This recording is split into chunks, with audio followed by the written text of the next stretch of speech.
in the last, I would say, last 2 years has become an area of interest for the Indian government, for the Indian courts. We're seeing increasingly that it's now become this headline that doesn't require an elaborate explanation of facial recognition is. The Delhi police in December revealed that they use facial recognition for some of the Prime Minister's rallies. They also used it against anti-CA protesters. Telangana says that they will use it to monitor how elections go. So not just recognizing faces, but also perhaps emotion. So it's another layer of facial recognition. I'm not. Okay. India is also home to the aspiration of the world's largest facial recognition system called the AFRS, the Automated Face Recognition System. And this will kind of be the Aadhaar of facial recognition, where essentially all police stations across the country will be equipped with facial recognition.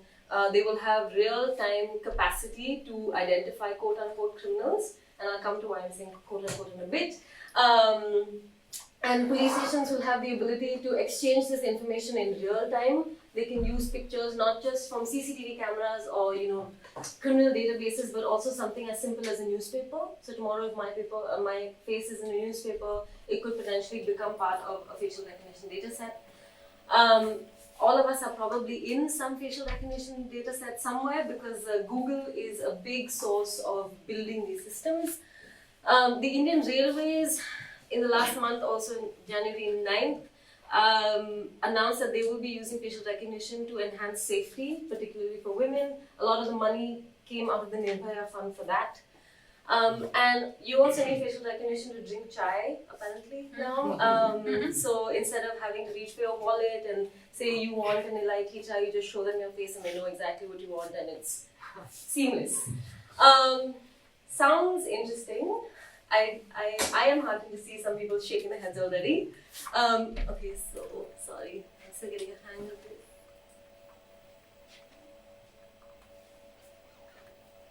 Eventually.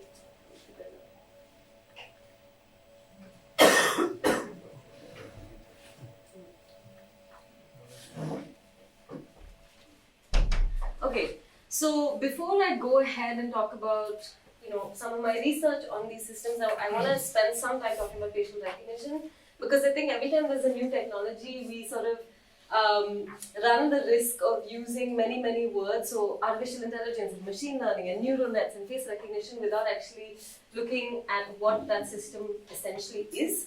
So facial recognition is a technology that is used to analyze human faces for the purpose of verification and identification, and it uses a technique called machine learning. And machine learning is the most popular technique of artificial intelligence. I can say that again. So artificial intelligence, I can say that differently rather.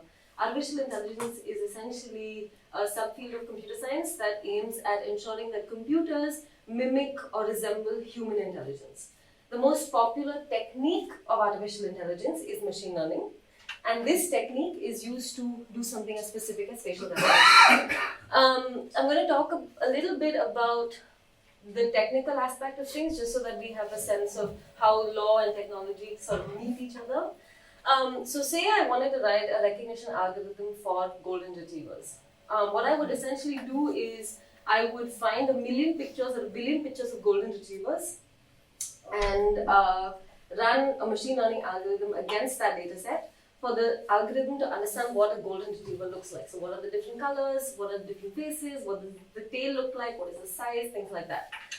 Now say I wanted to know what a poodle looks like. Could I use the same algorithm? Any guesses? Probably not, because what you feed the algorithm is what the algorithm learns. And essentially, machine learning depends on data. So 10 pictures of golden retrievers aren't necessarily as effective as 1 million. So more data is hence a good thing for machine learning in general. There are two types of facial recognition, and this is very important because sometimes you hear things like, you can give Apple your face to unlock your phone, but you can't let the government use your face for facial recognition, and those are two fundamentally different things. So the Apple example is a one-on-one verification.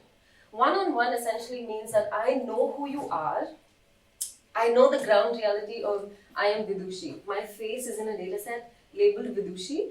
And now I'm taking a picture of myself to verify that I'm actually telling the truth. So that's 1:1 verification. 1:many identification is what we're seeing state uses for. So 1:n matching, essentially 1:many, means that my face is taken and matched against a database. Now I don't know what that database is. So for example, when you walk down the road and the police is using facial recognition, what's happening is 1:n matching. Your face is collected and it's tested against different databases that the police has access to come back and say this person could be a criminal, this person could be that person that we're looking for, this person is a missing person. That's 1:n identification. So why I say they're different is that they're fundamentally different privacy and rights-based considerations at play, even though the technology doesn't change. Do I have any doubts so far? Because I'm shifting between law and tech quite a bit, so I'm happy to take questions. Okay. Oh, sorry. You mentioned three major uses for the government or the state. Yeah. And one of the uses you said was, could be a criminal. Yeah. I'll come to that in a second. Okay.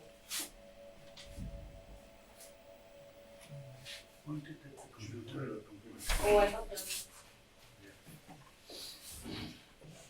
Thank you. Talking about artificial intelligence. Anyway, okay, so essentially this is what facial recognition looks like from an engineer's point of view. So it's not just I take a picture and I match it against another picture. What is happening is a biometric map of my face is being taken. So facial recognition is much more in the realm of fingerprints and iris scans than it is of pictures. So the first is you to detect the face, right? So if I have to tell a computer to look for that golden retriever, it has to first identify that this is possibly a golden retriever and not a table, right? So the first is identify a face. Then after that you align a face, which is you say, okay, it has two eyes, it has a nose, it has a mouth, it has cheeks, it is possibly a face. So it's a human, it's a face. And then feature extraction. So what is the length between my eyes? What are the different permutations and combinations of measurements on my face? That is feature extraction. And then feature matching is 1:1 that we just spoke about. And database of enrolled users is 1:n. Okay, so I think this is really useful for everyone to know because often, I'm a lawyer by training, and often when lawyers talk about facial recognition, we're talking at this level.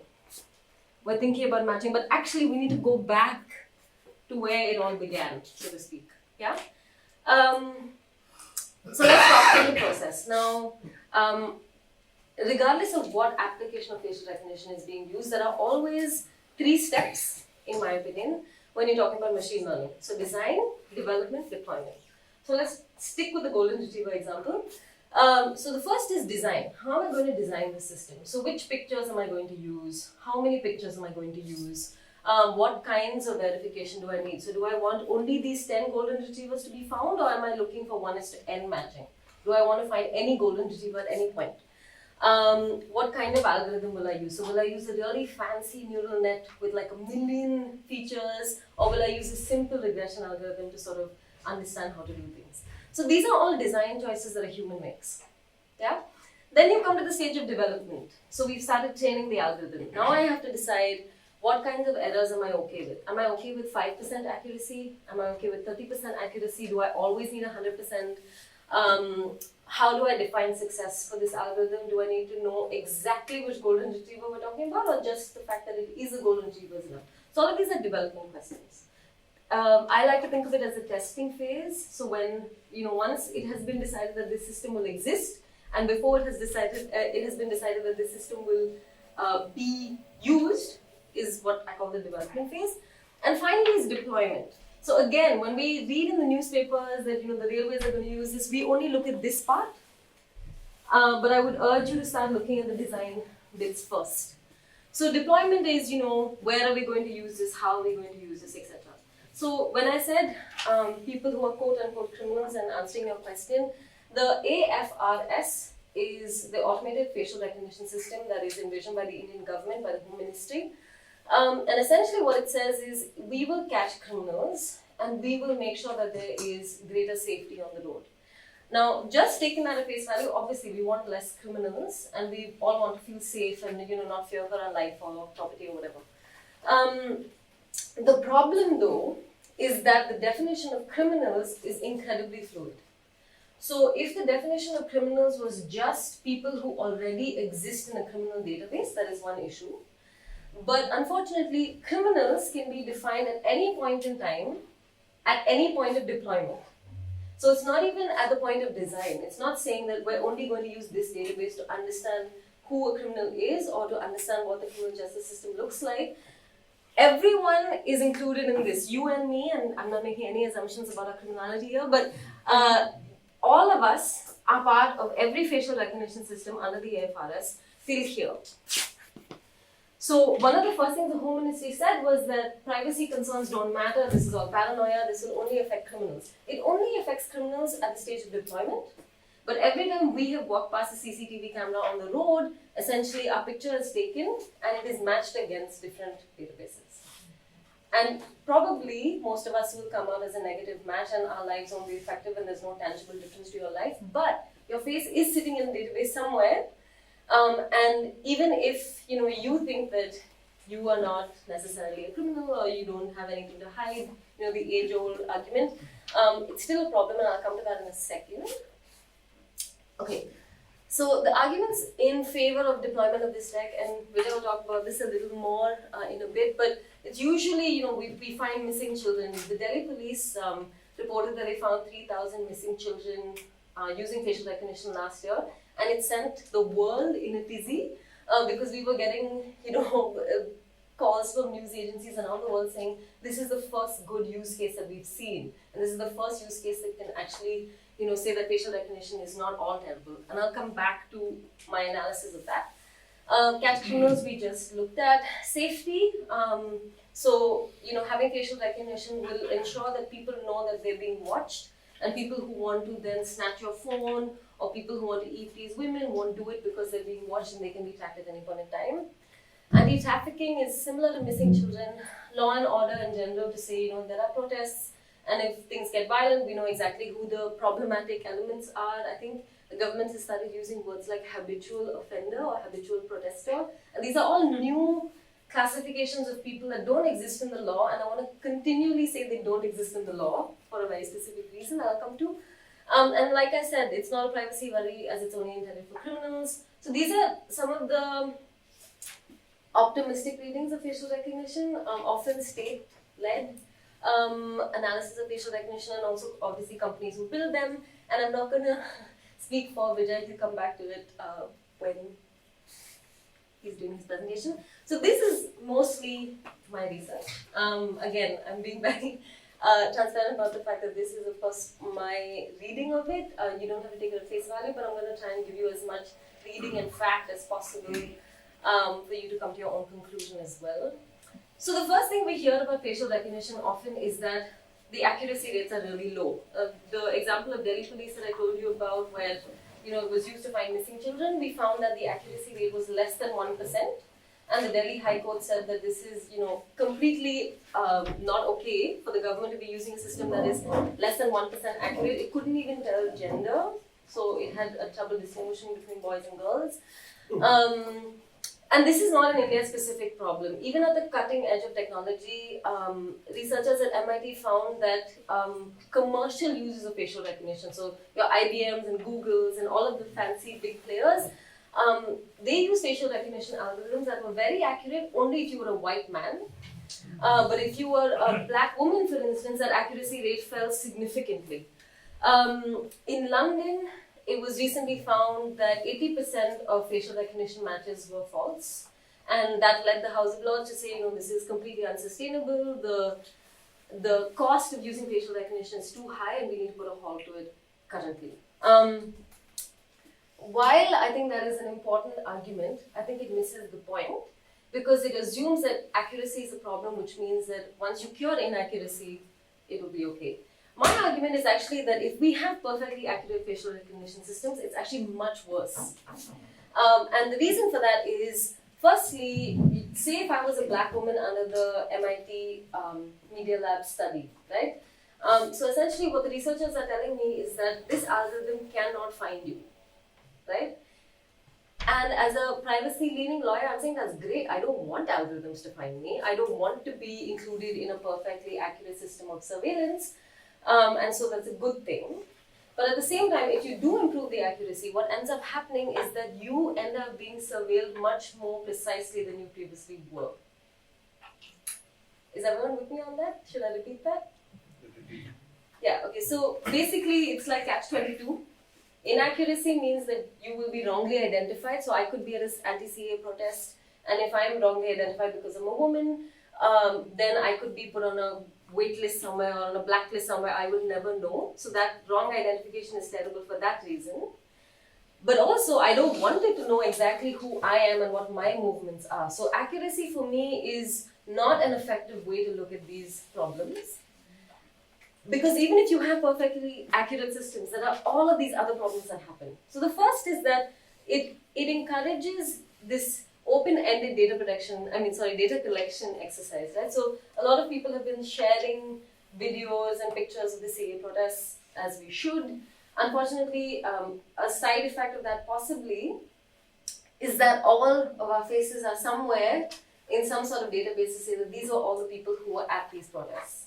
And what happens is that data collection doesn't happen at the point where there is suspicion, right? So it's not like this is a problematic or a potentially dangerous situation. It's more like saying, this is a situation, let's find the danger within it. So what happens is suspicion arises from data collection, which encourages more data collection, which encourages a lot of government knowledge about our movements in the absence of any data protection safeguards. So currently, the data protection bill carves out in like huge exceptions for government, where they don't even need our consent to use our data. Sensitive personal data such as biometric information isn't taken care of. So in that sense, it's sort of encouraging us to all give our password, which is our face, to the government that can be used to authenticate and identify things from time to time, and we will never know.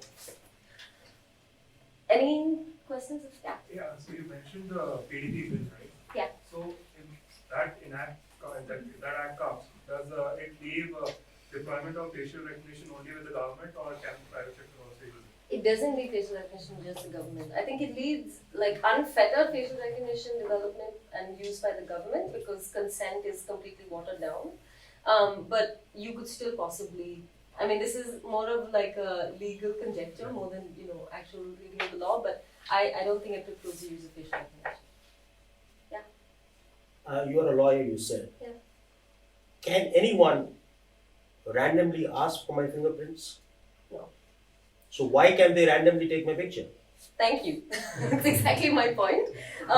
Which is, so just deviating for a little bit, this is one of the critiques of Aadhaar, which is to say that, earlier I could give the government a card and I could choose when the government authenticates me. So I could say, I want the subsidy, take this card, swipe it, give it back to me, and I still have agency of when the government sees me. The problem with biometric technologies, such as fingerprints as well as more face than fingerprints, but definitely also fingerprints, is that once you give the government your fingerprint, unless, you're on some other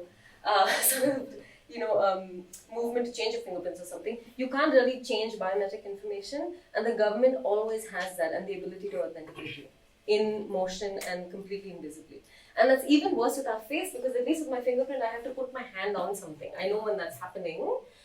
With your face, you kind of just exist, and this kind of data collection, authentication, identification happens.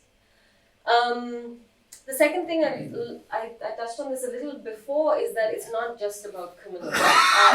It is necessary for all of our faces to be on the AFRS for it to work. So eroding our privacy is a precondition almost to the AFRS working, because you have to be able to tell who is not a suspect.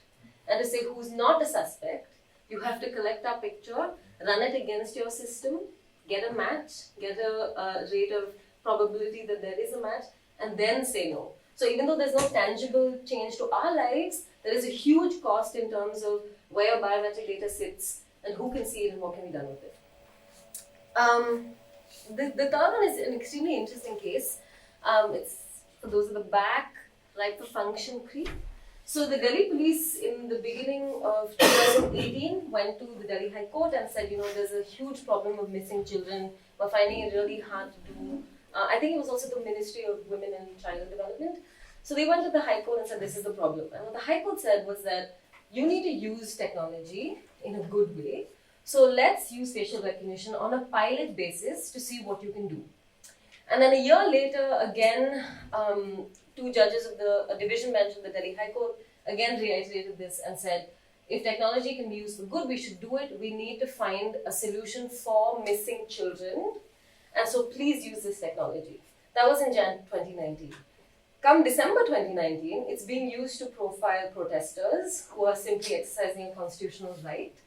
And the problem is not that the Delhi High Court's direction was problematic. It wasn't. It was a very specific use case. We want to find missing children, run a pilot, give us your results, and let's see how to use this technology going forward. The problem is that there's no legal basis for this technology. So when the Internet Freedom Foundation sent a notice to the Home Ministry and said, you envision this huge AFRS, the Automated Face Recognition System. It's going to be the biggest system in the whole world when it comes to the use of facial recognition technology. What is the legal basis for it? Because in our reading, including mine, the Supreme Court's decision in Puttaswamy tells us that firstly, you have privacy in public spaces also. Secondly, you have privacy as a right. And thirdly, if that right is to ever be infringed, the state has to demonstrate a 4-part test. Now, none of that seems to be done with the AFRS. What the Home Ministry replied saying was that the legal basis for this entire mammoth system is found in the basis of Cabinet Note. A Cabinet Note from 2009. Now, a Cabinet Note is not a legal document. It has no bearing in law, it's just a document of procedure. And so there is no legal basis on which the AFRS is being rolled out. And what happens in the absence of a legal basis is that when you have a facial recognition shaped hammer, everything looks like a nail. Is that the right saying? I think it. But basically, using technology because it's new and shiny and exceptional, and there is no law that can fully identify it. And maybe, I'm sure we'll soon hear arguments that we need a facial recognition law, for instance. When that happens, we're basically encouraging function creep. Any questions about this? Okay. So the next one is systematic erosion of fundamental rights. So I know up until now I focused on privacy, but I don't think privacy is the biggest or only problem. The problem is that when you have systematic erosion of privacy, what comes at the cost of that is we start changing our behavior. So if I know that facial recognition is being used to single out women protesters at Shaheen Bagh, I might not go there even if I want to because I'm altering my behavior. So there's no tangible harm and there's no way of actually ascertaining what the harm is, but it leads to an erosion of it leads to me self-censoring, it leads to a chilling effect on my constitutional right. It also affects rights such as assembly, right, for the same reason. And this again goes back to the classic Orwellian thing of, it's a panopticon, you don't know who's watching you, so you're going to behave well. And this is, I think it's a really effective intimidation tactic. Because essentially what you're telling someone is, we're not just taking your face, we're going to create a biometric map of your face, which even with plastic surgery, we can look through that.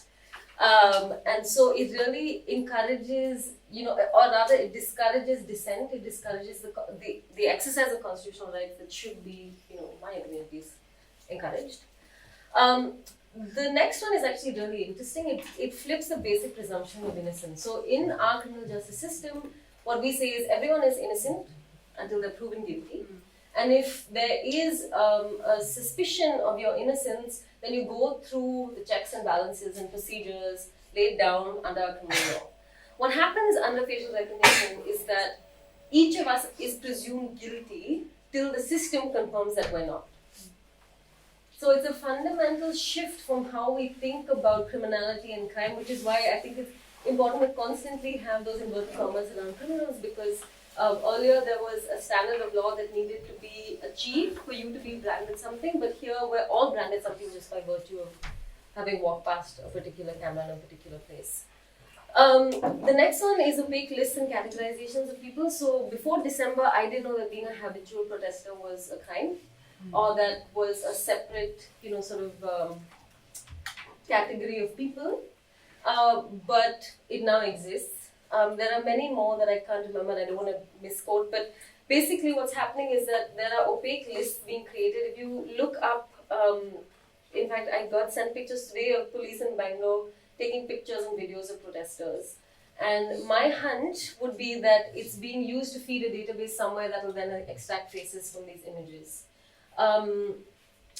Usually, when there is a suspect list, we can see the list, right? So you can appeal the list, you can see the list, you know who's on it, you can help the police even catch people on that list. The problem here is that we don't know where the lists are, we don't know what they are, we don't know whether they exist or not, and we don't know how they're being used. So are we all being given a rating based on how problematic we are as citizens?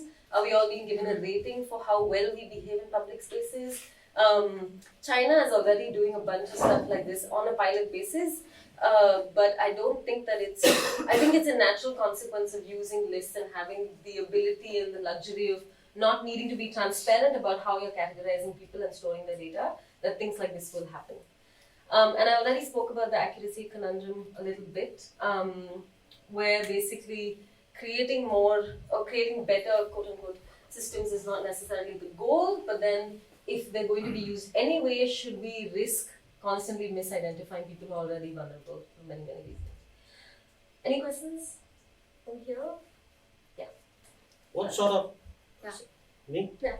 What sort of challenges are being made against these entities who have started collecting photographs? What sort of challenges? Legal challenges? Are there any legal challenges Yeah, being made? there are. Strong I legal think, challenges? sorry? Strong legal challenges? Yeah, so a lot of the reading around biometric technologies under which facial recognition will fall have already been discussed before the Supreme Court in the Aadhaar hearing. But specifically on facial recognition, there's a lot of pushback against the Home Ministry because they're essentially the executive body that's carrying all of this out. There have been legal notices sent, there have been RTIs filed. I filed a bunch of RTIs that I'm still waiting for replies for. I think the problem though is that usually legal challenges require some articulation of harm. And it's difficult to point out a harm that is invisible but very real. And so we're trying to figure out ways in which we can do that preemptively, so you don't wait for 10 people to be misidentified and thrown into jail or kept in detention for no good reason except that it was a faulty system. But I think we're still trying to figure out how to challenge this without looking at harm. So making technical arguments to say that this does not make sense from a civil liberties perspective when you look at what the technology actually is.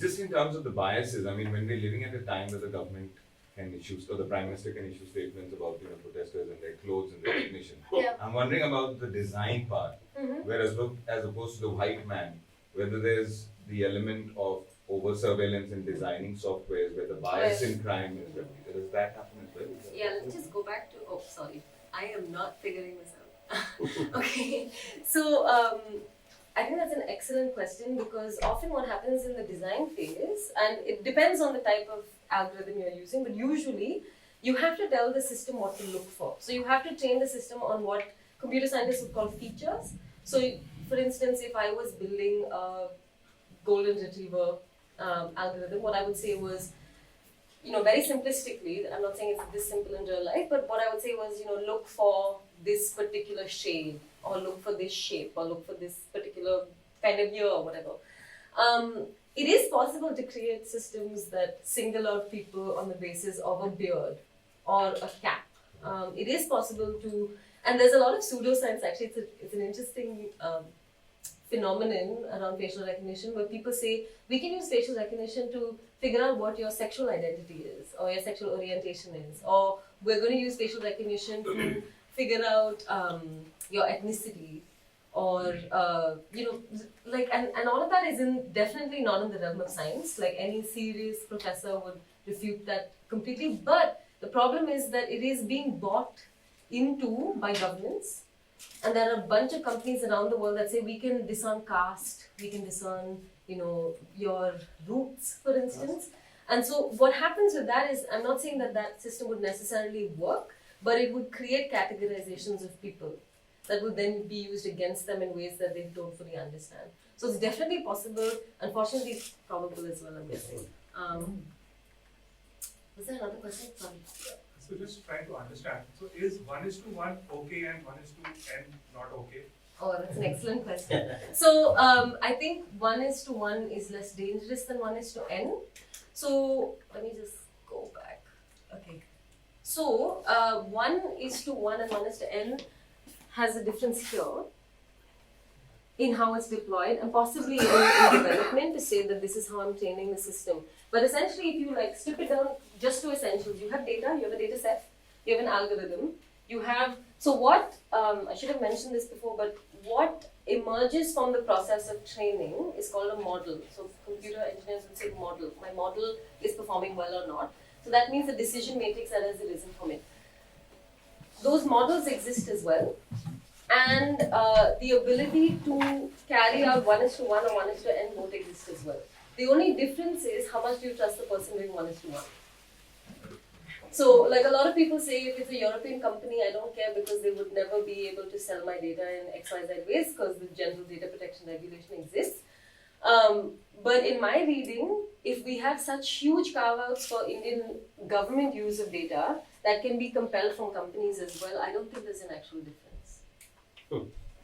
Does that answer your question? One is, they're both bad in my opinion. Okay. 1:n has more egregious consequences that will affect people's lives on a daily basis that they will never know. 1:1 is like you can unlock your phone 30 times a day, but you don't know what's happening with your data if the government suddenly wants to go after you. So the facial recognition system at the Bangalore airport, yeah. Is a private sector entity. Yeah. Is it? That's Digi Yatra. Yeah. I'm very critical of Digi Yatra, to be honest. Yeah. So the reason I'm critical of it is having gone through the tender document, I haven't seen any requirement for deletion of data. And I also haven't seen any requirement of when that tracking will stop. Because basically the whole point of Digi Yatra is to say, much like chai, you don't need a boarding pass, you don't need to stand in a queue. And you can just kind of go through the airport and you can have a hassle-free experience. The problem is for you to go through the airport, there has to be some level of tracking. And that level of tracking does not end when your flight reaches wherever you are going to.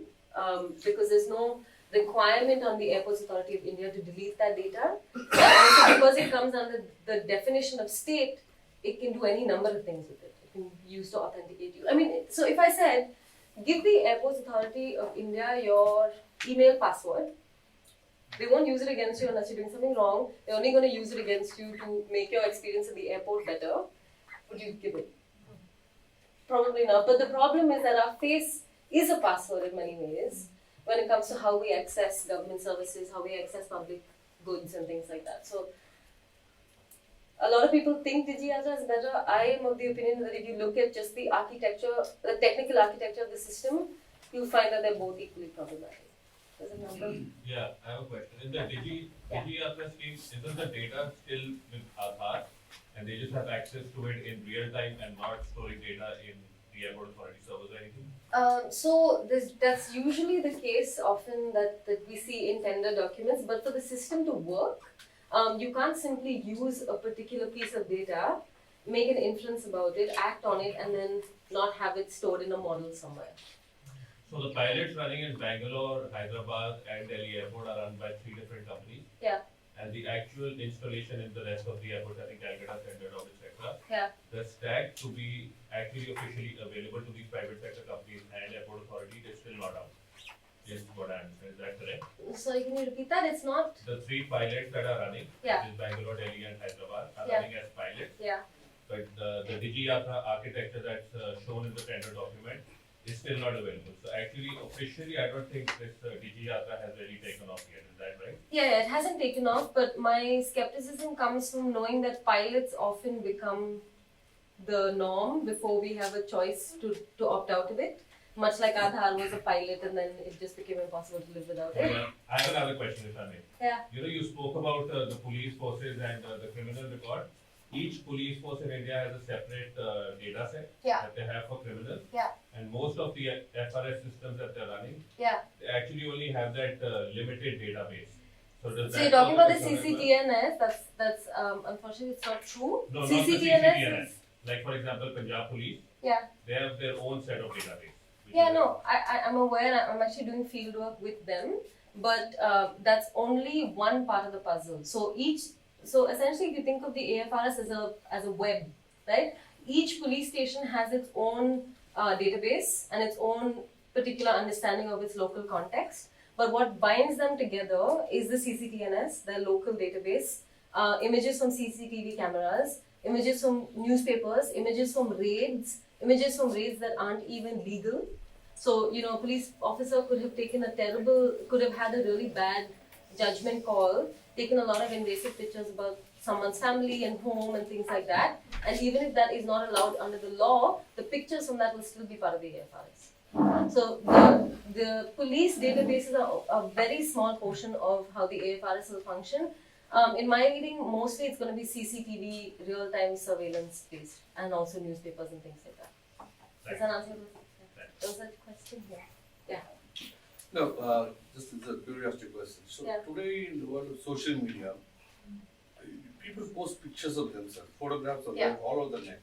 And people, if you're talking specifically with the protest thing, people who go to the protest actually post there that they've been there. Yeah. So that is the point, because they're doing dissent and it's legal and they're there. Yeah. So they have no problems in their faces having been known there from any database you can fetch it. So only people who don't want their face to be seen, unless you're burning a bus or destroying public property. Yeah. Why would anybody have a problem of their face having captured at a protest? Yeah. It is possible completely with social media. The government will have all the data. Your Wi-Fi data is used. Today a lot of technologies exist which can track where you are at any point of time using Wi-Fi data. They know the Wi-Fi, and when you connect Wi-Fi, they know you're here, or you're on mobile data. So the government really wants, it can access all the data. So why is the face now become such a big issue when you can actually have the same thing replicated? By 20 policemen there, you can do the same thing what you see.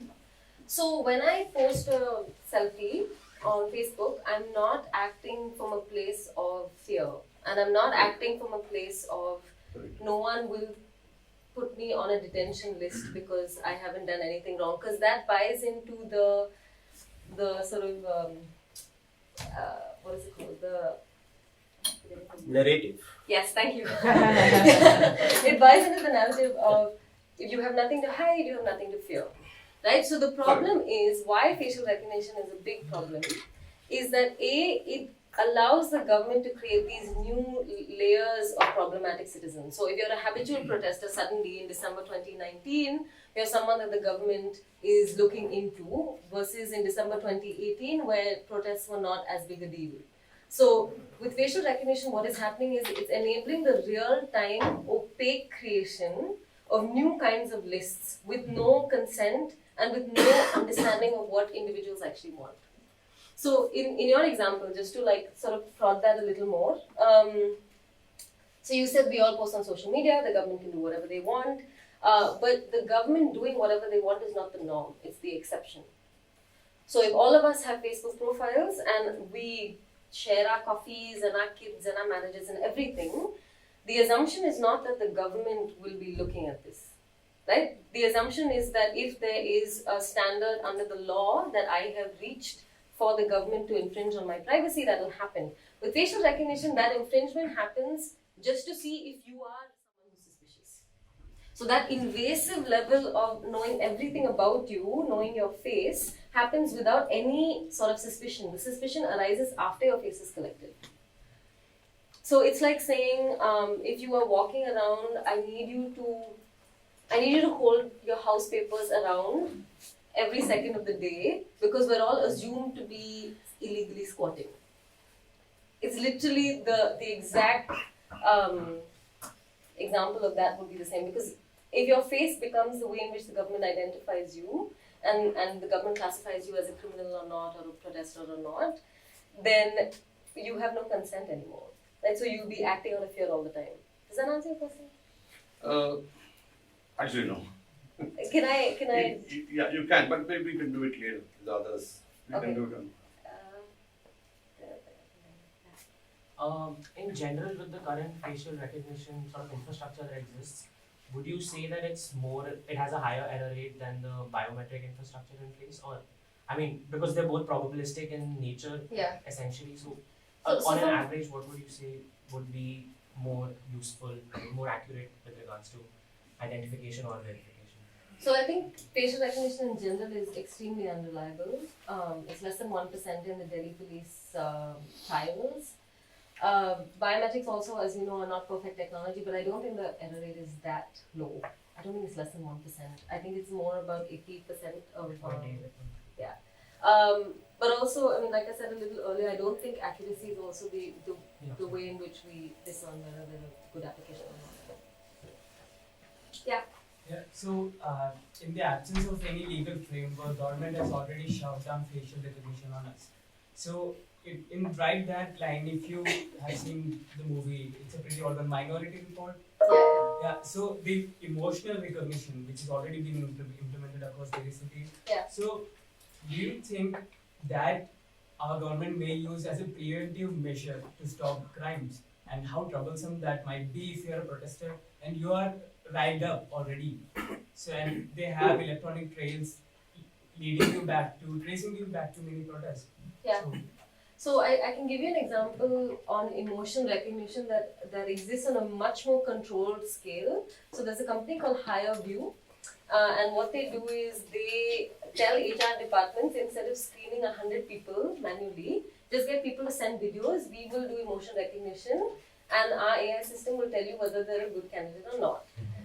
Now, obviously, as you can imagine, they're under a lot of heat from a privacy perspective. But I think even more than that, looking at what emotion recognition actually entails is important, because what we're finding is that it only recognizes emotions on certain types of people, so it's not really effective. And the idea that you can discern emotion from pictures is also not necessarily a well-established fact in science.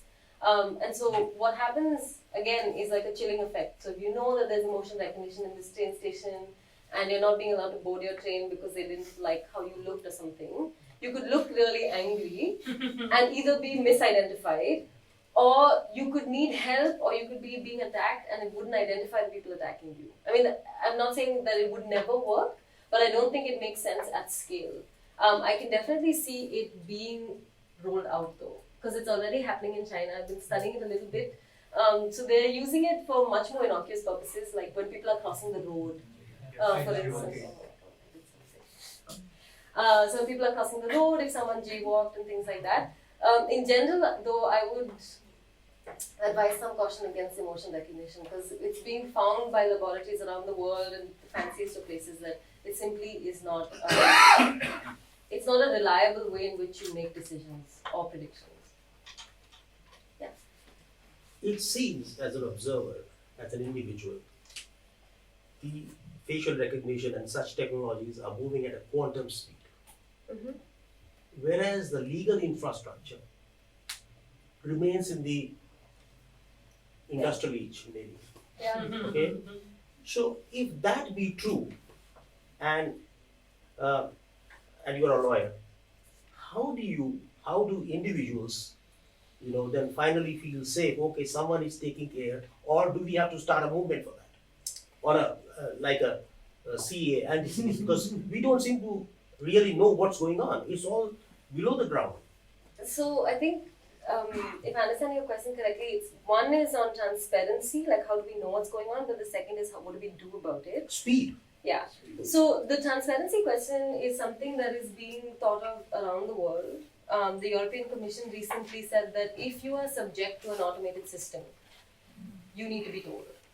In the General Data Protection Regulation, like very bare bones, like if you apply for a loan and you get a no back and it was a computer that said no, you need to know that it was a computer that said no. So that's one particular way of doing it, where you're given notice in case you are subject to an automated system.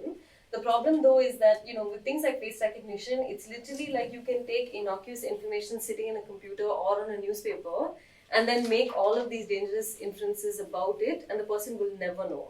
which is why we're trying to ensure that like the use of these systems is of itself regulated. The second thing about the technology moving and law not moving, this is by no means an established position in law. My opinion is that our first principles of law, so constitutional law, criminal law, consumer law, they're more than enough to deal with this. It's not that complicated. If you actually study the technical architecture of the system, for instance, facial recognition could be illegal search and frisk. So it's not like you need a facial recognition law or an artificial intelligence law, in my opinion. I think constitutional, readings of freedom of expression, of privacy, of assembly, of the right to life are more than enough. The problem is that we don't know the extent to which they're useful, which is a lot of the work that's going on now. We're trying to see, for instance, if we look at criminal law and the presumption of innocent until proven guilty, how does that apply in context of facial recognition? So the extent of existing legal frameworks is itself not known, but there's also this parallel run towards like create an AI committee and create an AI law and an AI commission, and I don't think that's helpful because you can't have new legal frameworks and exceptions for every time there's advancement in technology. San Francisco, I find it funny when the place that built all of these systems and exported all of these systems was the first to ban the system, but it also tells us a lot about why this technology has more costs than benefits, in my reading at least. A couple of months later, so San Francisco is an interesting case because a lot of the headlines proclaimed it as a huge win, like San Francisco's banned facial recognition. But if you actually look at the ordinance, what it says is we ban government use of facial recognition except 2 or 3 government offices. So actually what the May 2019 ordinance did is that it said you can't use facial recognition for mass surveillance. You can still use it for targeted surveillance as long as these 2 or 3 government offices think you should. But in general, that isn't allowed. In Somerville, basically they said police investigations and surveillance. Oakland was an interesting case because instead of looking at who deploys it, they looked at where it was deployed, which I think is also a good use. The biggest, the strictest ban is Portland in 2019.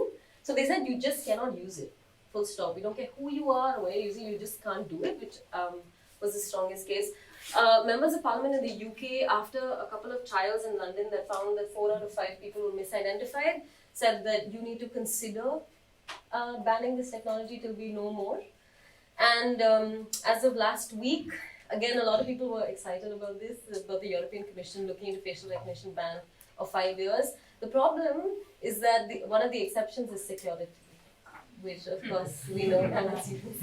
And I just want to also say that something I should have mentioned is that the Bombay High Court recently produced an excellent judgment from a civil liberties perspective that said that if the government at any point carries out the act of surveillance and at any point infringes any of your fundamental rights, it cannot claim public order. It cannot claim public safety. It has to demonstrate it. So it's not just something that says, no, we have a risk. You have to demonstrate exactly what the risk is, which is actually excellent also for people who file RTIs, because in my experience, what happens with RTIs is you wait and wait and wait. And then once the reply comes, it says, well, we had a national security threat. And then if you have the energy left and you appeal that and you say, what was the threat?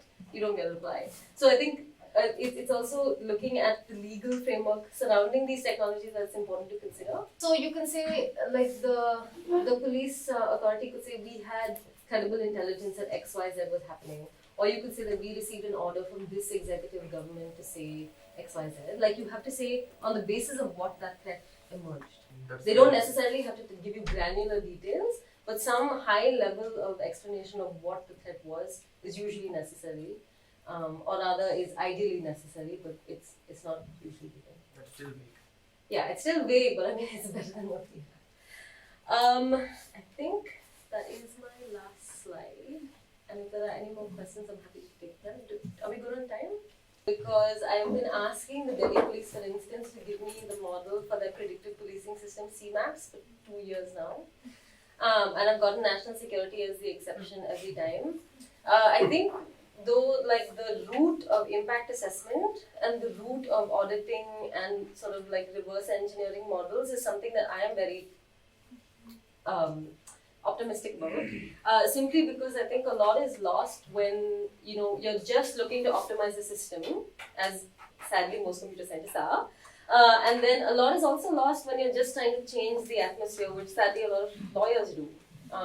So having an understanding of how one affects the other, I think, is important, but it's not allowed under the current law because, I mean, there are many reasons. One is under the IT Act. I'm not sure that There's a patenting issue. there is a patenting issue. Yeah, I mean, even more than the proprietary model, I think under the IT Act, the way in which you read national security, the way in which you read Section 8 of the RTI, which is basically government exceptions to when they can deny you an RTI, is extremely vague. And so even if the model was available and even if it didn't contain anything that would harm national security, I think the incentives are not aligned to let us see it. And this is, in state agencies, but also at the federal level. So,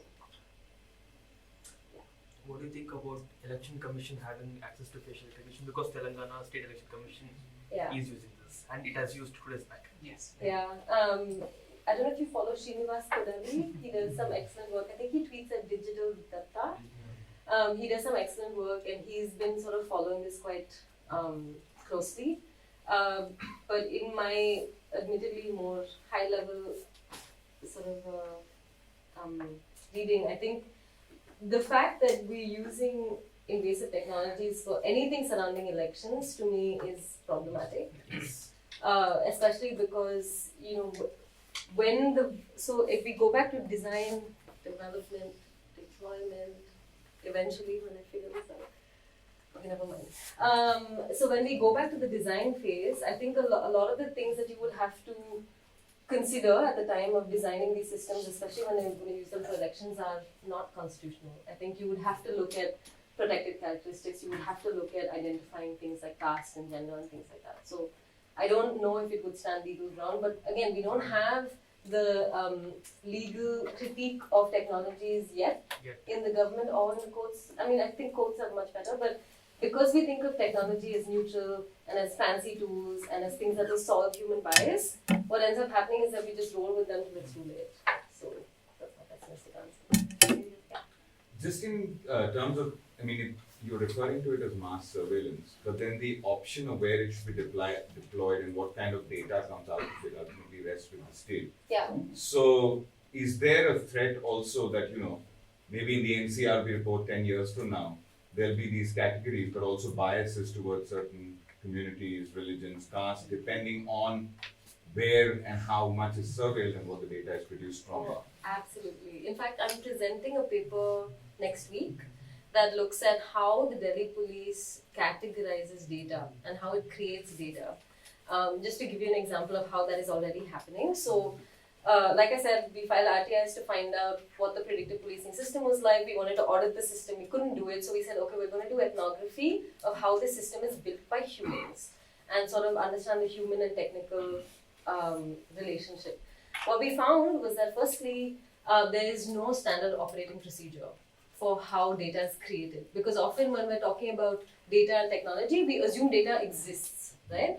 So when you look into how data is created, we found that things like migrant colonies, for instance, in the predictive policing system, are just labeled high risk without any risk of suspicion. We also found that if you get a call from a poor neighborhood, if you get a call from a rich neighborhood, say Basant Vihar, I don't know Delhi very well, but if you get a call from a rich neighborhood, the police will not log it as it coming from that neighborhood, it logs it from the nearest ghetto. And so data collection and creation is already being, carried out problematically. It's just that we don't have the visibility for it. And so, not even in 10 years, next year, I'm quite sure that we'll find that if we study problematic areas against protected characteristics, we will find a pretty big overlap. And I believe artificial intelligence is really affecting the entire power structure, be it local, political level, or national, international. So have you come across any work which deals with this? What do you mean by power? The power structures. I mean, state as a primary actor, or private company as a primary actor, and leaving out the entire public. Yeah, I think it's interesting because also if you think about it, usually, let me give you an example from some other field work. So we looked at smart sanitation in Pune. So it was said that, we're using sensors, we're using AI to be able to serve people better and to give them the right to, sanitation and cleanliness and things like that. And what we found was that the government was using technology. So that sentence in and of itself doesn't sound so problematic. And we dug a little deeper and we found that the government has contracted a private company to build this technology, obviously. That's also not that problematic. But what we found was that the government service of providing clean conditions for people was being determined on the basis of the company's bottom line. So it became a business case for a government service simply because the people developing these systems are private companies and they're incentivized obviously to stay profitable and to build systems that lend their own business model. But when you have privately developed public tech, I think that tension necessarily has to arise because the bottom line is completely different. And so what we found was that in Pune, it actually just became a business case. So where is it most profitable for companies to put up smart toilets? Where do most people use them? Obviously, most people use them in semi-urban, middle-class areas. In smart cities in general, I think as a critique, it's important to remember that smart cities think of ghettos and slums as problematic areas. So you push certain people away, and I think it's like a systematic change in how governments deploy that. Is there any work on geopolitical level? Because inevitably state is the only client for them. Yeah. But that's the only client they can sell Yeah. systems to. So there's a tech workers coalition in the US which did a really impressive pushback against the use of facial recognition to separate children from their parents at the US border. It wasn't really pushed back at a geopolitical level, but essentially what happened was engineers from Amazon, Salesforce, Microsoft, Google, they all literally just said we're not building these systems anymore because we see the impact of it and what you're doing and problematic US assumptions about who and what they should be meddling with. That's something that we don't want to be a part of. Between countries, to be honest, I don't think that it's a critical conversation yet, from my experience at the UN at least, because I think there's more of an embrace of technology than a critique of technology at the moment. I'll have to think, but I don't. Brad Smith, the president of Microsoft, in his recent book, he actually says that whatever you said. He says, yes, we are not using that for recognition of migrant workers, and at the same time, he says, yes, we are providing our software to Pentagon. Yeah, I think it's the state of affairs, unfortunately. Any other questions?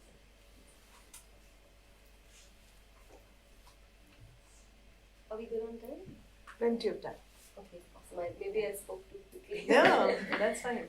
Just to come back to your question, because I want to try and answer it. Can you tell me what part of my answer was not? No, there are two parts to what you're saying. So there is a camera. If you take all the dramatic part of people watching you and all that, just a camera recording, right? Yeah. So once the camera is recording, you get footage. So then what happens is, then you find out whether this person is specifically identified as a distinct face, and the person is. This is the part you're talking about. Why a footage rally cannot be shot, right? But I'm saying the alternative is already available to the police. So find out who has been at the rally. That's right. That's only data we're talking about. You said that changes our fundamental nature of that we wouldn't go to a rally because of this. Yeah. Because if you go to a rally with your phone, you automatically the record has been created. The facial recognition is not something that's altering that. That's what I'm trying to say. So a facial recognition system does not operate on the basis of pictures. Firstly, so it's not like if a police can take pictures, if the police can take pictures of people at protests, that's one thing. So they have a manual record of everyone who was at the protest. What they can't do though is track your life from minute to minute because they know exactly who you are. And also what they can't do, at the same scale at least, is to deny you certain rights and certain privileges that the state owes you. So for instance, if I said, give the police your house address and give the police your bank account, net banking password. And they're going to use it to ensure that you don't do anything wrong. I don't know how many people will do it willingly. But facial recognition is essentially the same thing. So if the police has a biometric map of your face, for instance, and tomorrow you want to file taxes, it's very possible to just link it. And if you were to say, I have nothing to hide. Well, what if you were misidentified as a problematic terrorist on some database? Or in 10 years' time, I hope this never happens, but what if the government says, well, people who look a certain way or wear certain clothes are problematic on their very basis, I think we all have an assumption that it probably won't be us, but I don't think we should be willing to take that chance as a society. You're saying natural bias we already have might Yeah, but actually this- get. Yeah, it's not just natural bias, right? It's bias plus a power asymmetry plus complete opacity from what is happening, and you're completely transparent to the government at the same time. I think it fundamentally changes how you walk down the road, in a sense. I hope that was Don't you think if algorithm is trained by heavy data sets, like China, it has access to all the data sets, Yeah. so the efficiency of algorithm also will get increased. Yeah. In that situation, actually, police can use the algorithm in recognizing the terrorist or non-terrorist, whatever. So, like I said, I don't think accurate system. I mean, I'm all Yeah, for it's a using big gap technology. again. Just, I'm sure there's a doubt whether I hate technology or not. Like, no, I think you should use it. It should be the exception. It shouldn't be the norm. But I think that if we start chasing accuracy, we lose a lot of other values like fairness. So you can have a perfectly accurate credit scoring system, but it can be extremely unfair on a social level. So I can give you an example where Amazon started using not facial recognition. They started using artificial intelligence to go through resumes. And what they found was that they used this really expensive system, this really sophisticated system, but they only came back with male candidates. Yes. And so it was a very accurate system because it was only tested against the nexus of who is a good candidate. But what it didn't consider was that historically women came to the workplace much later than men. And because there were more men in the workspace, often men got promoted before women, and all of that's a whole other area. Yeah, and to the extent that even if you were a man and you had the word woman on your CV, like if you worked in a women's rights organization, your name would go to the bottom of the pile. So accuracy is I think it's important, but it's a shallow metric, I think, for understanding how socio-technical systems should work. Because a lot of the bias and discrimination from the past is accurate, but it doesn't necessarily make it okay. Yeah, so mapping a person's face Yeah. requires a lot of resources from hardware side, right? Yeah. So say for example, if a personal computer can map a single person's face over a week, right? Mhm. Can we deploy a system? Can the government deploy a system where they can, 100%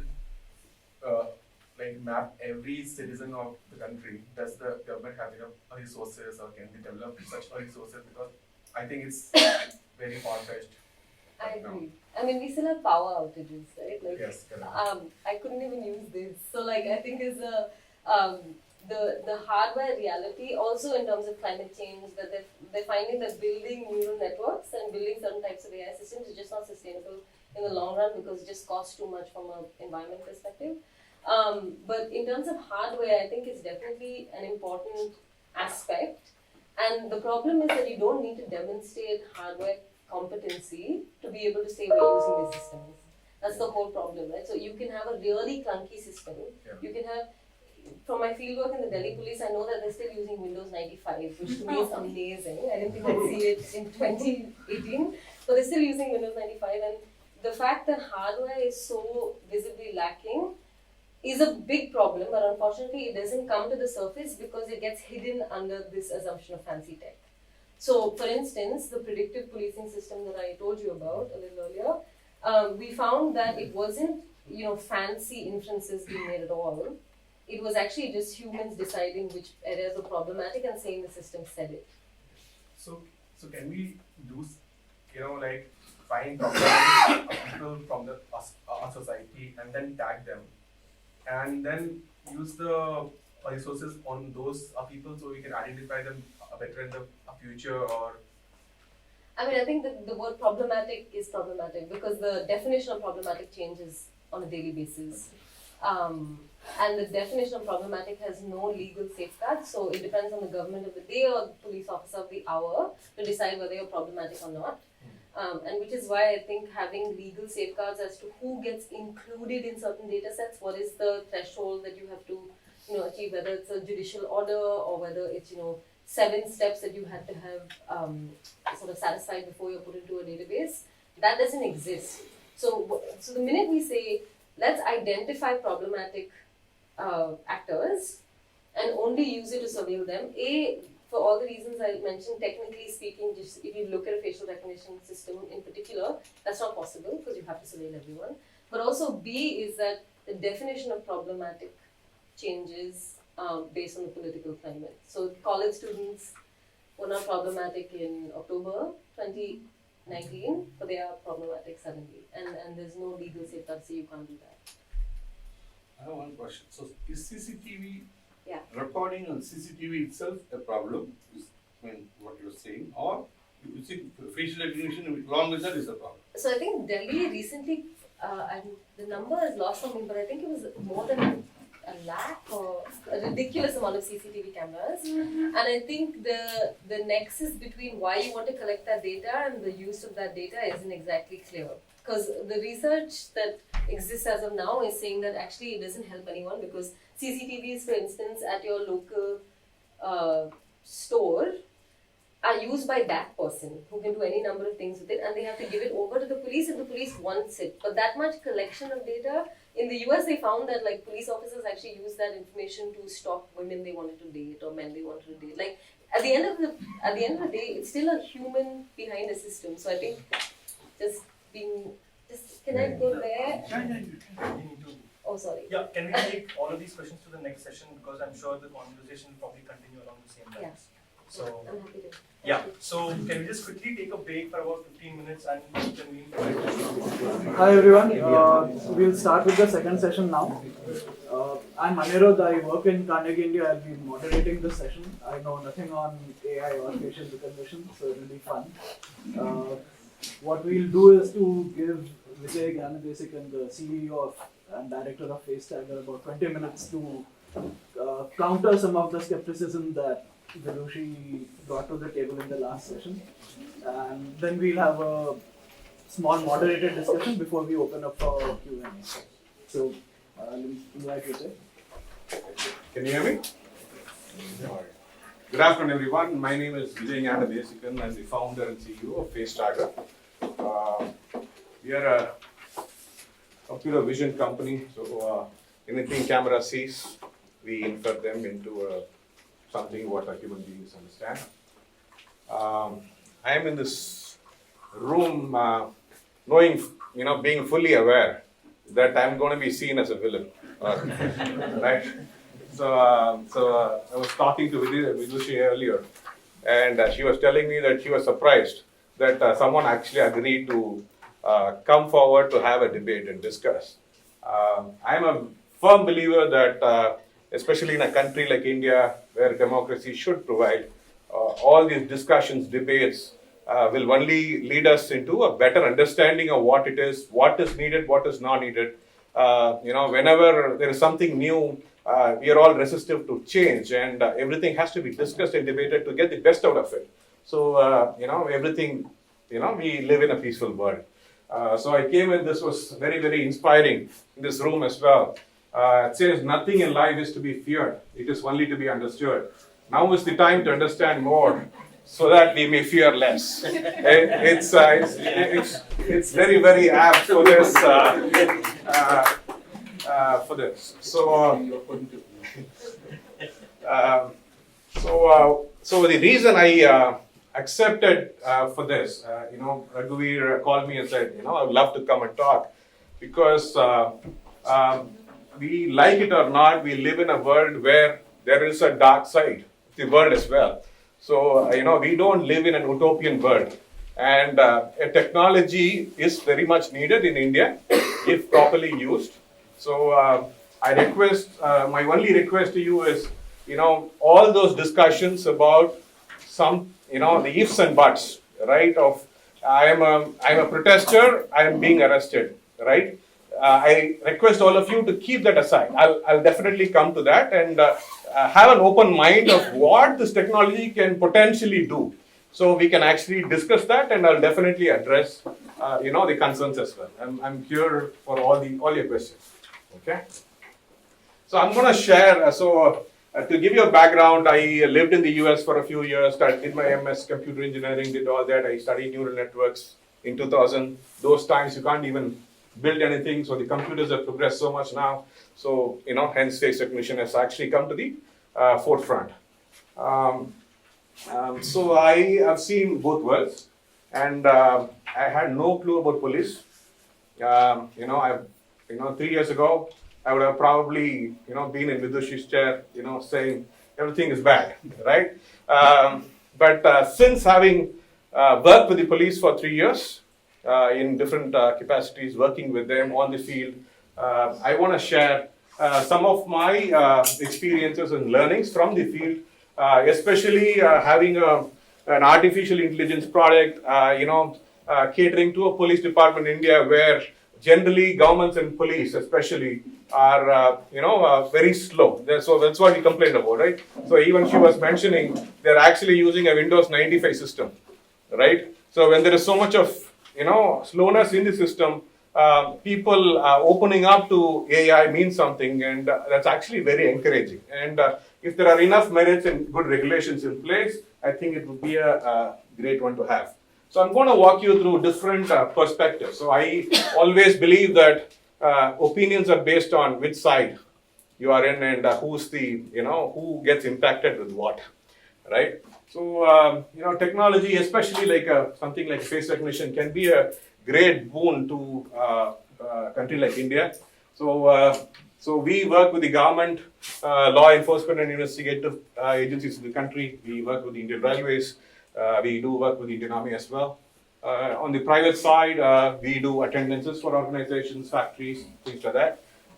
Schools, so we work with a lot of anti-child trafficking activities. So we understand how our children at school are actually at risk, and we create a security system for schools, and we do have access control for organizations. So here are some success stories. I'll walk you through all of them later. Okay, with respect to the technology, accuracy rate is 99.4%. It detects in spite of weird mush specs, things like that, and it searches. It's very quick. So I would address one of Vidushi's thing about lower accuracy scores from the MIT labs. So it was actually stated by Joy Bolombini. We are in touch with her, and we actually keep her posted as well.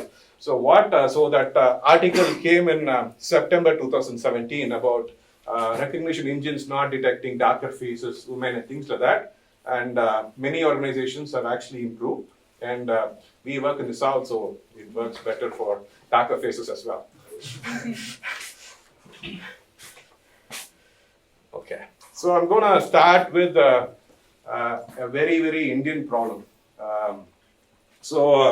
When we built this engine in 2016, we were actually building it for commercial purposes.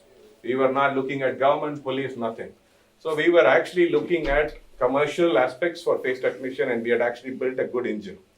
So one day I was actually driving to the office, and I saw a small girl begging on the street, which is a very, very common sight everywhere in India, right? So I don't know, for some reason it actually bothered me that day. That, we say India is such a big country, we are, we're going to become superpowers, we are this and that. But we don't have a clue of whether the girl begging on the street is genuinely poor or her parents are actually searching for her somewhere else. So I went to my co-founder Ilango and told him, this really bothers me, so we got to do something about it. So we started, scraping data off the web. We started searching whatever the open databases are available for missing and found children across India. We didn't really bother to see whether it is legal or not. Okay, it bothered us, so we actually started looking for them, right? And we were able to match many kids. But the problem was, we are not a government agency. The police won't disclose where the child is from. Okay, we could only know the state. So there are kids missing from one state of India. A lot of them from Uttar Pradesh, Chhattisgarh.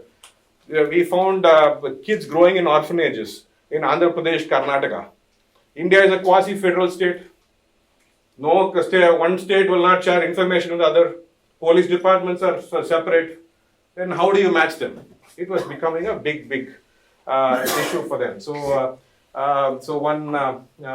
one journalist heard about what we are trying to do, and actually wrote an article on us in Times of India, national newspaper. So we got a call from the National Crime Records Bureau, asking us to come to Delhi, see how we can solve the problem and things like that.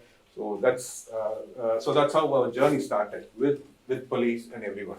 So I'm going to show you a small video of how face recognition is very effective in doing this, and I'll answer this question as well. And this is basically the concern which is in India. Can you show the video? का as रहेगा लगभग 7-8 साल इसका as है। तो ये जो बच्चा मिला है हमें face. You have to go back and shift the screen.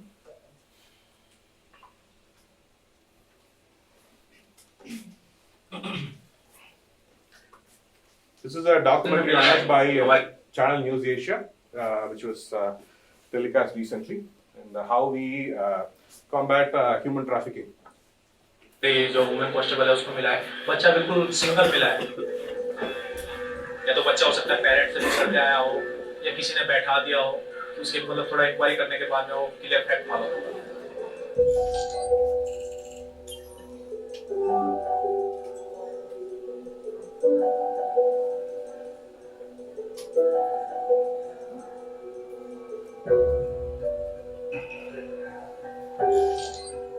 For young children, it became very difficult for us to trace their whereabouts. A lot of times, children don't know the name of their parents, or they don't know the name of the village or district that they are coming from, and they are very naive and innocent.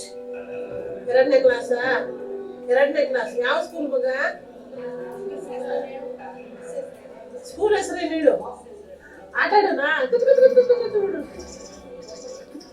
lot of children in their young age actually, run out of the houses, and that's also a big, big percentage of people who are missing in India. So, and if they get in the hands of the wrong people, it's very difficult for them to get reunited with their family.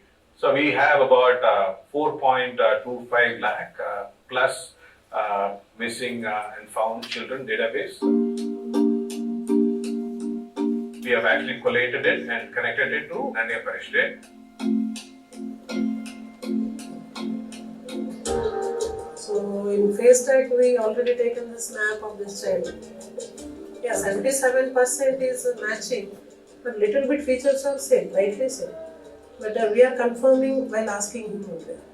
Because he know very well where the photo has been taken. He know very well.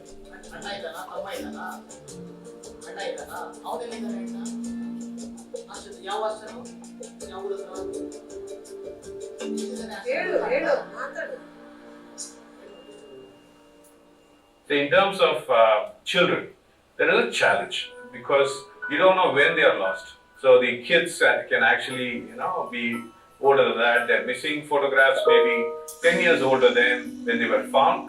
So we always keep a leniency in our inference engine so that the humans can actually infer what it is with other details which may have.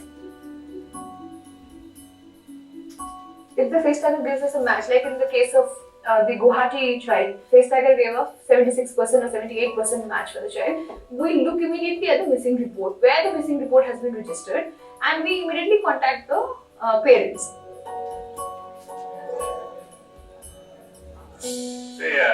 Technology is an enabler. So I always believe that technology can actually, by itself, can't solve the problem. But combined with the human intelligence, it can actually do wonders. So when someone is actually identified quickly, reunited with their families, then the whole ROI of human trafficking is broken. When that is broken, it's not a business anymore, right? So that's what we want to do.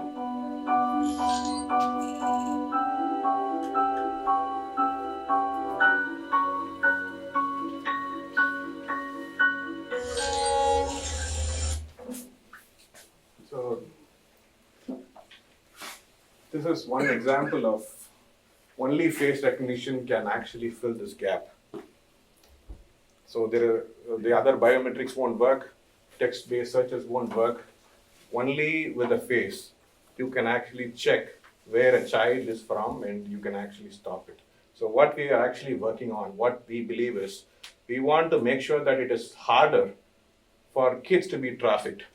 So, when kids are taken from one place to another, when the cost of doing business, because for the traffickers it's a business, so when the cost of doing business is actually increased, then the return of investment is not there. So it is not a business anymore for them.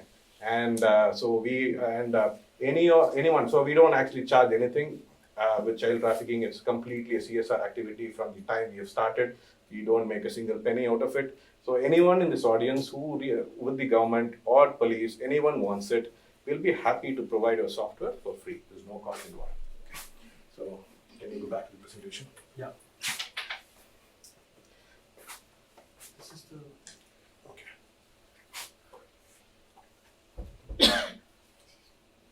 So we call it face tagger smile.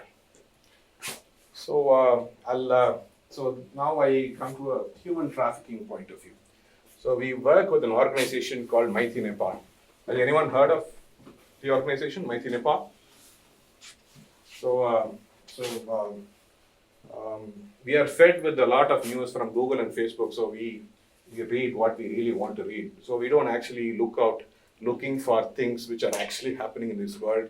We don't actually, look for things, what is going wrong in this country. So we are always debating about things, but we actually miss out things which, surround us with. So Mighty Nepal is an organization, it's the largest NGO in Nepal, founded and run by Padma Shri Anuradha Koirala. So what happens in Nepal is anywhere from 12,000 to 15,000 girls. They are not even small children, teenagers, get trafficked into India and Bangladesh every year. Okay, so Anuradha ji has rescued more than 10,000 girls. So what happens is, so these agents go to these girls and tell them that, you'll become an air hostess, you'll become an actress in India. And these teenagers actually believe in them, don't tell their parents, actually step out of the houses, go with the agents. So what happens is they always end up in flesh trade. And Nepal being a different country, they can't get into India or Bangladesh and actually even look for them. So Anuradha ji has actually recovered so many girls and rehabilitated them, and they actually become volunteers. Okay, so the one in the blue salwars you see are actually volunteers who are rescued, rehabilitated, and they have actually become volunteers. So there are 27 checkposts which borders Nepal with India and Bangladesh. So what these girls do is they get into the buses to see if they could locate anyone like them or a trafficker. So they can actually inform the police so they can actually take action and not let them cross the border. So we are actually proud to associate with Mighty Nepal. So these girls actually use face tagger. Okay, and we have created a system for Nepal, Mighty Nepal, so parents can go register a photograph that they're actually missing, and they don't actually miss the golden hour. So once the photographs are registered in some rural area of Nepal, and these girls will actually know when they actually start to photograph, they know that these girls are missing. The girls are not going to be cooperative because they don't know. They are in the dreams of becoming someone else, but they don't know the implications of being trafficked, right? So that's where we bring a difference to Mighty Nepal. And that's where face recognition technology is the only technology which can actually make it happen, because photograph is the only easy biometric we can actually, transfer and do things with. And we call it Koji, that means search. Now I want to talk about different perspectives. So opinions are about, which side you are in, and, that's when what is private, what is not private, who can be screened, who cannot be screened actually comes into play, right? So I'll first, this is a live case. This happened, I think, 2.5 years ago. So businessman, you can I'm not sure whether it is Hindu or Indian Express. This was, I can quote only things which appeared in papers, right?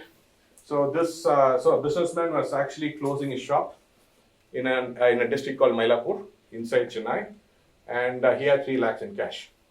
Okay, 3 robbers came in, snatched the bag of cash, were actually getting into an auto rickshaw and actually moving from one district to another. So there was an area called Adyar, where, so how FaceTagger is actually used is, so FaceTagger is an app which is provided to specific police personnel in Chennai police, and mostly it is actually used only in the night. Only patrol, beat policemen, people in checkposts are actually using it, and so they were actually doing a routine check in the night, and they were actually, they don't actually check on everyone else as well. So you know, from experience, what I've understood is police have the night. So if they find suspicious, so it is by experience. So as an engineer, I will have a hunch because that's my experience, right? Similarly, police will have an hunch on who's a suspect, who's not suspect, not because of the area they come from. It is just by their intuition that they can actually, they can be suspicious on somebody that somebody may be a criminal or not. So they were actually checking these guys.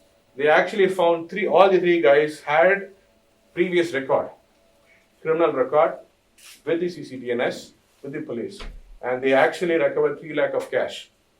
And the same night, it was actually given back to the business owner.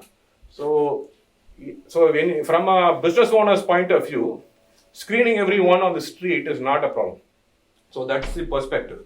So because he would have lost the 3 lakh and probably never recovered it, right?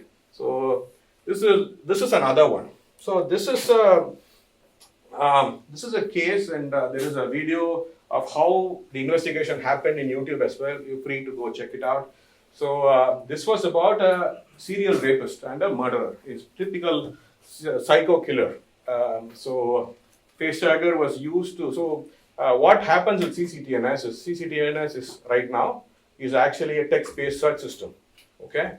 And so Indian names are so complicated. Vijay can be spelled with a Y or an I, and there is no way they can actually find the right person, right? A face becomes the first point of checking to see someone is actually there in the record or not, and that's how FaceTagger was actually used to verify and get his crime record. So he had already cases in Vellore, and Chittoor is in Andhra Pradesh. So the Andhra Pradesh police caught the psycho killer from Tamil Nadu. So this is another case where face recognition is a need of the hour, right? So we talk about human rights and all that, right? So police went on a raid. So there was an incident where there was an intelligence report. So they had a lot of weapons, and people actually raided a place and actually caught 62, suspects, you might call it, before they are, approved, right? So what happened was, so in a normal circumstance, what you would actually do is, they're not going to open their mouth telling them who they are. So the only way is, either the police have to beat them or let them go. Because they're not going to, so if you ask a criminal, what your name is, how many cases you have, no criminal is actually going to open their mouth and say, no, I have these many cases in these many places to a cop. Okay, so these 62 people were actually, FaceTagger was used to check, and all the crime history comes back in a second. So without beating, without doing anything, they were just taken to the court, right? So that's another way FaceTagger is actually used by the police. So this is another perspective. So we always refer to the police and the government as they, as if they are actually different entities as such, right? Police is there. They are among us. They are there for protecting us. So they are not. So there is always this distrust in the state that the government is always is suspicious of its citizens. I actually strongly disagree to that. So the police is actually there to protect us. They are there to defend us. And so this is a story of a cop who who was actually doing a routine check at night, I think 2 o'clock in the morning, and the guy was a lone constable checking in the VRs, okay, and he stops a motorbike with 3 guys in it, okay. He checks with FaceTagger. They were actually identified as criminals, okay. So the guys go back, takes a sword, and cuts the guy, tries to kill the cop, the lone constable there. So the cop actually keeps his hand here. His hand hits, it's bleeding. So he falls down, puts in the wireless and all that. the criminals actually took the phone, thinking that he just took a photograph. So what confidence would the other cops have when one of them is actually attacked? Who will go to duty the next day if they are aware that that a cop can be attacked? So how is that fair to them? So face tagger was actually used to track their crime history, and the cops identified them in a couple of hours. So this is from a police perspective. So what confidence? So we always refer to the police as the third person. I believe that they are actually among us. They are taking all the risk to be on the road. So they just because they signed up to deal with criminals does not make them criminals. They are our shields. So they are our shields. So we always believe that they are actually against us. I strongly disagree. So there may be good and bad people everywhere, but so what we see in the news are only exceptions which actually come out. So nobody writes about how many success stories a cop has, how many success stories, how many people they prevented from robbery, how many people they stopped from getting murdered. So nobody talks about it. And so the news is always about when a man bites a dog, it becomes news, right? When a dog bites a man, it is okay, right? So that's how the perspective changes, right? So this is regarding patrol. So I'll Can I ask you a question? Can I finish it, and I'll answer all your questions? No problem. So this is about crowd surveillance. Okay. So that's the most debated topic these days. So we are deployed in a lot of sensitive events. Okay. So people who are not aware of Deepam festival, so lakhs and lakhs of devotees gather here. Okay. And police can't even enter because it's so crowded. Police can't even go inside the crowd because it's that crowded. Okay. So all these. So there was I don't know whether you are aware. Police. So the criminals from a lot of places gather here because a lot of women come to this temple festival, and Indian women always love to wear jewelry. Okay, and so there is a hill. So people go around the hill and people actually pray. So a lot of women pray in front. So robbers chain snatchers come to snatch the chains. And so there's more money value there, here than anything else. So so women who pray, when they are praying, people snatch their Mangal Sutras. Okay, so it becomes a sentimental issue for women because when they are praying, people are actually stealing their Mangal Sutras, right? But crowd surveillance is a tricky one, right? So you might actually wonder, okay, these are all petty things, the gold chains are all there, they are all petty robbers, what are you going to do with it? I believe that India is a country, I'll finish it, I don't know. Okay, so India is a country with a lot of terrorism at stake, right? So imagine if there is a terrorist inside. Okay, so we don't worry about petty robbers, petty thieves, nothing. How do you expect the police to surveil the state, surveil the crowd, and prevent from any terrorist attack? So if they have a photograph of a terrorist, can they actually find out? No. So face recognition as such is not a bad engine. What they are checked against is what needs to be regulated. So for a country like India, we are always with security threats, and so there are only two options. So when the time goes by, when all these terrorist attacks and all that are growing, so either ban all these too crowded events, or have better technology to surveil them. They are the only options. So how long so when something happens to somebody, then we say security is bad. But the security people can't use the tools of the 21st century, but they have to make the 21st century cities more secure. That's what face recognition is all about, and you have to. There are more merits to the case. I understand that there are concerns, ifs and buts. What if they are all stereotyped as criminals? What if I'm added as a criminal? What the protesters are added like that. So those are the regulations the government and the courts have to bring in strictly. So this is an opportunity for debates to happen. To make it better secure, better, make responsible companies out of it. I believe that a better regulated face recognition company is better than an unregulated online form where we give our name, phone number, email address, Aadhaar card. So I was staying in a hotel, I've given all the information. And so don't you think, a better regulated, monitored face recognition company is better off than a hotel manager who just scanned my Aadhaar card, has all my details in it, my organization, everything is there. So, it's a privacy debate. And I believe this is a time that at least face recognition is triggering this debate. What is private, what is not private, what is privacy, how it needs to be regulated, make it more secure. And I believe in India, so this is I believe in India where there are no guns in the road rather than cameras, right? So this is a recently held rally in the US where people are allowed to carry automated machine guns on the street because they think that guns will actually save them from their criminals and their lives. Do we want a country with guns and not cameras? So that's what we need to think about in India. Just because US does something, Europe does something, I don't think India should follow the same path. Our needs are different. We have different compulsions. We have many things to take care of. We have different borders to control. So we have to use technology for the next century, make it regulated, better used, rather than ban the technology as such.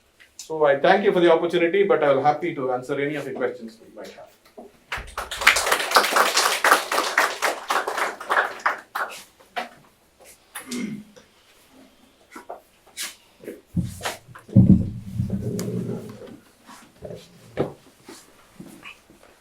Do you have to use mic? You can. Thank you, Vijay. That was a good case to be made for the actual use of facial recognition in various cases. And I think what the two discussions have really brought out is, yes, there is a general concern about the technology and how it's deployed and used. But if you actually use it properly for specific use cases in different contexts, it can actually be very socially useful, and that there's more to the worry about facial recognition. There are specific objectives that the government or even private individuals can actually meet by using this technology. So what I'll do is I'll start with Vidushi and give her a chance to respond to some of the points that Vijay was making. But I'll also just preface that by putting in some of my own skepticism, which is that, yes, there is a technology that's very useful. It's in something that you've devised, and you devised it using thinking of specific use cases, right? Now you've achieved a certain amount of visibility because it's been successfully used. It's been, there's been some kind of a proof of concept. State governments are using it. So far, it's been used mostly for socially beneficial purposes. But there is that technology that someone can now think about using for purposes other than the ones that you initially conceived, right? And that's always a risk with any kind of technology that can be used for multiple purposes. So keeping in mind the fact that there is that risk, Vidushi, would you like to reflect on that point and also some of the larger points that Vijay was making? Yeah, thank you. I made a lot of notes while you were talking.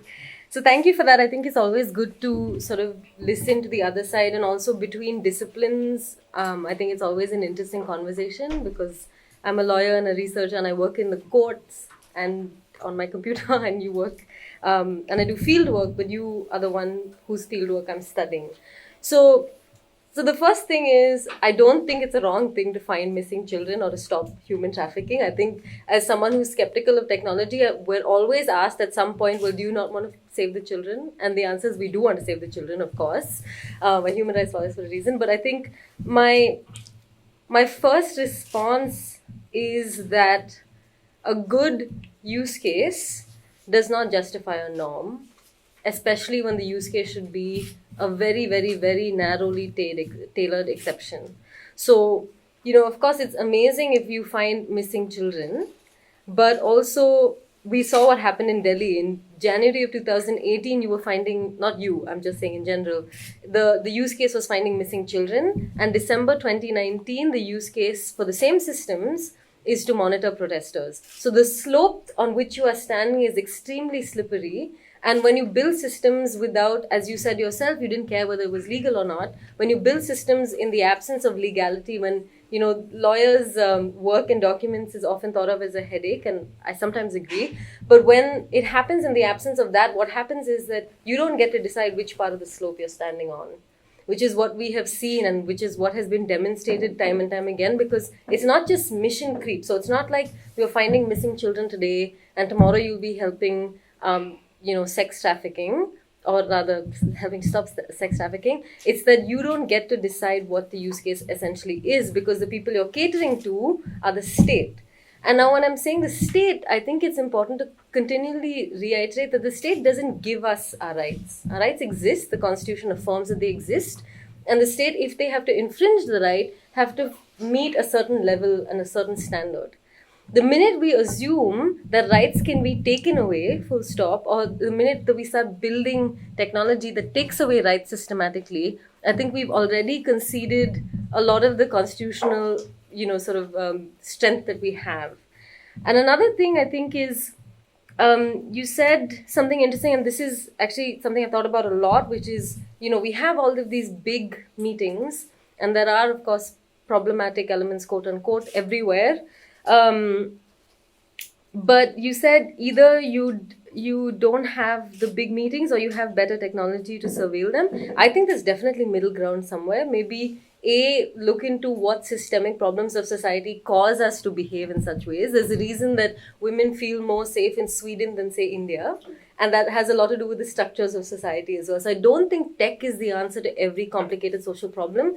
In fact, I think tech is fundamentally at odds with solving social problems, because especially with things like machine learning, it's a great tool to use if you want the future to look like the past. So if I want the future to reiterate the data as from the past as ground truth, then machine learning is excellent. So I think also bringing in some of that skepticism towards technically leaning situations for complex social problems is a cost that very vulnerable parts of society face more than others. And I don't want to go on too long because there are many questions, but my last point is that you spoke about how we think of police as the third party and how they're there to help us and that we shouldn't villainize them. I agree. I think if we didn't have a police force, our lives would be considerably more difficult. And as a woman, I would feel very, very unsafe. But I think there is something to be said for research on the institution as opposed to a few headlines. Because policing as an institution is systematically more dangerous for some parts of society than others. And there's plenty of research to show how if you are lower middle class or if you belong to poor parts of the society, you have begun and you have learned to fear the police because that is the only institution that you can even think of conversing with or institution you can think of going to. And so I think the police in general, yes, of course, they're an agent of the state. And we have trust in them, we're not villainizing them. But they're also made up of humans who come with their own biases. And it's also an institution with a problematic legacy when it comes to certain people. So I don't necessarily fear the police at all. I'm privileged enough to not do that. But I think people of different religions, people in different socioeconomic situations, people whose lives have taken them to different places do fear the police. And I think there's good reason for that. So I don't think we should generalize institutions or people in general. Do you have a quick response? Yes. So actually, I appreciate the skepticism. So only when these discussions happen. So you are a lawyer. I am an innovator. Okay, I am trying to. I am trying to solve a problem on the field, and you come with an angle of what is human right, where to draw the line, and that's how these discussions should be there, so that we have better regulations. So it is not about it's not about the technology. So I'll come to your point. So you're saying the police are seen differently, right? So tech has nothing to do with it. Okay. So I think the point he was asking is, so you were talking about the protest, right? So somebody is taking a selfie of the protest, right? So and posting it on social media. So that means that the police can go into Facebook and find it, not necessarily face recognition for that matter, right? So there can be other ways. So we were talking yesterday, and we were talking something about Kerala. My Android phone actually pops up an ad for a hotel in Kerala. It means it's actually listening. So you cannot blame the tech. So when telephone was invented, I am not sure whether you've read anything about it. So when telephone was invented, New York Times ran an article. There was actually was a case in the US as well, that actually a telephone was an invasion of privacy. Okay? Can we imagine our lives today without a mobile phone for 5 minutes? Right? So there is always a good and bad about everything. So how it is used, how it evolves, is we are humans, we will evolve. So the accuracy may be there, may not be there. The regulations may be there, may not be there. That's how we have actually built a country, and we have evolved, over 70 years. What we were 70 years ago is not what we are. We have actually built more laws, more, better country, right? So we will evolve as a country. So as a tech optimist, you are saying don't put the blame on technology, blame society and blame ethics. Correct. That's something you work a lot more on. Can you respond? Yeah. Sorry, can you say that again? It's basically how society copes with technology that's problematic. It's not really the technology in itself. Yeah. So I think in general, when we talk about technology, if you talk to a lawyer, they will tell you that the regulations are not in place. If you talk to an engineer, they'll say, well, my model could act better. So an engineer plays the game of optimization, and the lawyer basically plays the role of skepticism, I think, in many ways. And I don't think either is helpful, because neither side understands the constraints of the other. So if I were to give you an example and say, okay, you're getting on a bus, and this bus is going somewhere amazing, you will ask a few questions. Where's the bus going? Is the road good? What's the weather like? Is the driver drunk? You would ask basic questions. My problem is often that we think of innovation as an end in and of itself, and we're not thinking about where that innovation leads to. So when you're saying blame ethics and regulation, I agree, it's part of a jigsaw puzzle. But it also doesn't change the fact that some technologies are fundamentally at odds with principles that we live by. So for instance, with facial recognition, if I am suddenly a criminal tomorrow for no fault of mine except for having a face and walking past a camera on a road, I'm fundamentally at odds with that technology because it goes against the fabric of our constitution or the fabric of our country. So I think if I'm in a standardization body, like a tech standardization body like the IEEE, engineers always tell me to go and tell the lawyers to fix it. And when I'm in a room with lawyers, they say, well, the system is not accurate. Which is why I am skeptical of people who say the system is not accurate, because that's only part of the problem. The point is that we have to find language that you can share between disciplines, but also share in a way that is not blaming the other side, but finding middle ground. So for instance, with credit scoring, engineers talk a lot about different definitions of fairness. So there are 21 mathematical definitions of fairness. With machine learning, you need to pick one of them in order for your system to be fair in a standardized way. And lawyers talk about fairness from a constitutional sense. But it doesn't help for the lawyer to say, well, your definition of fairness is wrong. It's important for us to find some sort of middle ground. With facial recognition, I don't think that is fundamentally possible because it changes criminal law as I know it, or I studied, or any lawyer studied it, essentially. So on that, let me just intervene with a question of mine. And it goes back to something that you spoke about in your talk, which was that the technology flips the presumption of innocence. Yeah. Right? And I wanted to push you a little on that. From what I understand, the presumption of innocence is basically a principle that when you come to court, the judge will presume you innocent until the prosecution has presented enough evidence to show that you're guilty. Yeah. Right? When we talk about facial recognition, what we are basically talking about is evidence. Right? Yes. That there was something to link you to a particular criminal activity. Yeah. Right? And that's something that the prosecution has to show in court in order for the judge to actually find you guilty of having committed that crime or Sorry. abetting that crime. Facial recognition, the match is something the prosecution will show. Would show, Okay. right? Yeah. So my claim is that it gives you better evidence. It does not necessarily flip the presumption of innocence. Right? The Okay, judge I still see has your to point. start with that principle. It's not that the judge is suddenly going to work with the opposite presumption, right? Yeah, so I take your point, but I also think that when you think about presumption of innocence, you also need to think about how you are represented to the state. Because my presumption of innocence is not something that is in my control. I'm not notified of it. I have not given my consent to it. So, for instance, if I keep talking about the protest just because that's the most recent case. But basically, if I went to every protest from December 18th to today, there's a very high chance that the presumption of innocence in that evidence, in that piece of evidence that you're talking about, is against me because the slippery slope on which we were standing allowed for one executive body to say habitual protesters are offenders. So that slippery slope is something that, in the absence of regulation, one company cannot control. It is done by the executive. And in the absence of any sort of legal safeguards, what essentially ends up happening is I could go to court and have something shown about me that makes no sense to me, that's completely taken out of context. So the similar thing happened in the US, where people were, appealing for recidivism, essentially. And they found that all people who were of African American descent were never allowed to be, sent out of the prison system earlier. But if you were a white person and you were a murderer, you were sent much quicker. So that's my grouse with technology, is that it doesn't understand human context like a human does. So the technology didn't understand in that case that the prison system is racially biased, that historical discrimination is the thing. So even in this case, 10 years down the line, me going to protest 10 times could mean that my problematic score is much higher than I am told it should be.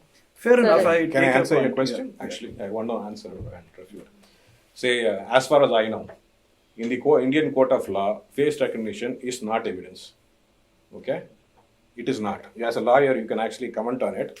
As far as I know, in the Indian court of law, it is not an evidence, right? So you need to have, face recognition can become a lead for an investigation, but that does not become an evidence in the court of law, at least in the court of India, right? So it can only be a lead for an investigator. So he has to collect enough evidence against the victim to see whether the person is actually an offender or not, to be proven guilty in the court of law. 1.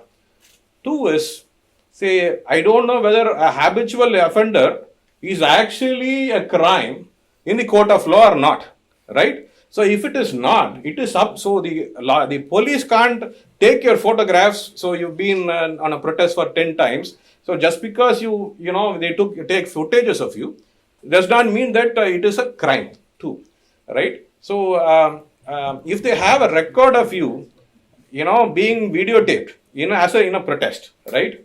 That video, so it is not about face recognition now. It is about taking videos. So would we go ahead and stop, ban videos? Do we ban video cameras because they are actually capturing somebody in a protest? So it can be shown in a court that they can be actually, as an evidence. You can add this up and correct. create a So there is profile what the part I am not understanding. You clarify me. Clarify if you can. Say in the court of law does not take face recognition as an evidence. Okay. So you are going by the ifs and buts. What if I am actually being taken? What if I am being done like this? But the law does not state so. It is a democratic country and anybody can actually protest in this country. You don't become a criminal just because a video records, you being a protester, right? You please explain in a legal term. I am not a lawyer. You will be able to better explain the legal part of it. Okay, there's so much I want to say.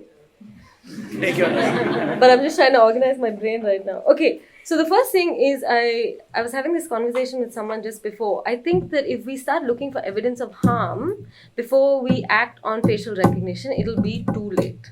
So let me give you an example. Thank you. Someone agrees. So let me give you an example. In 2009, Aadhaar was introduced. It was rolled out in the absence of any sort of legal basis. It was said this is a pilot basis. It's voluntary. It's not going to be a problem for privacy.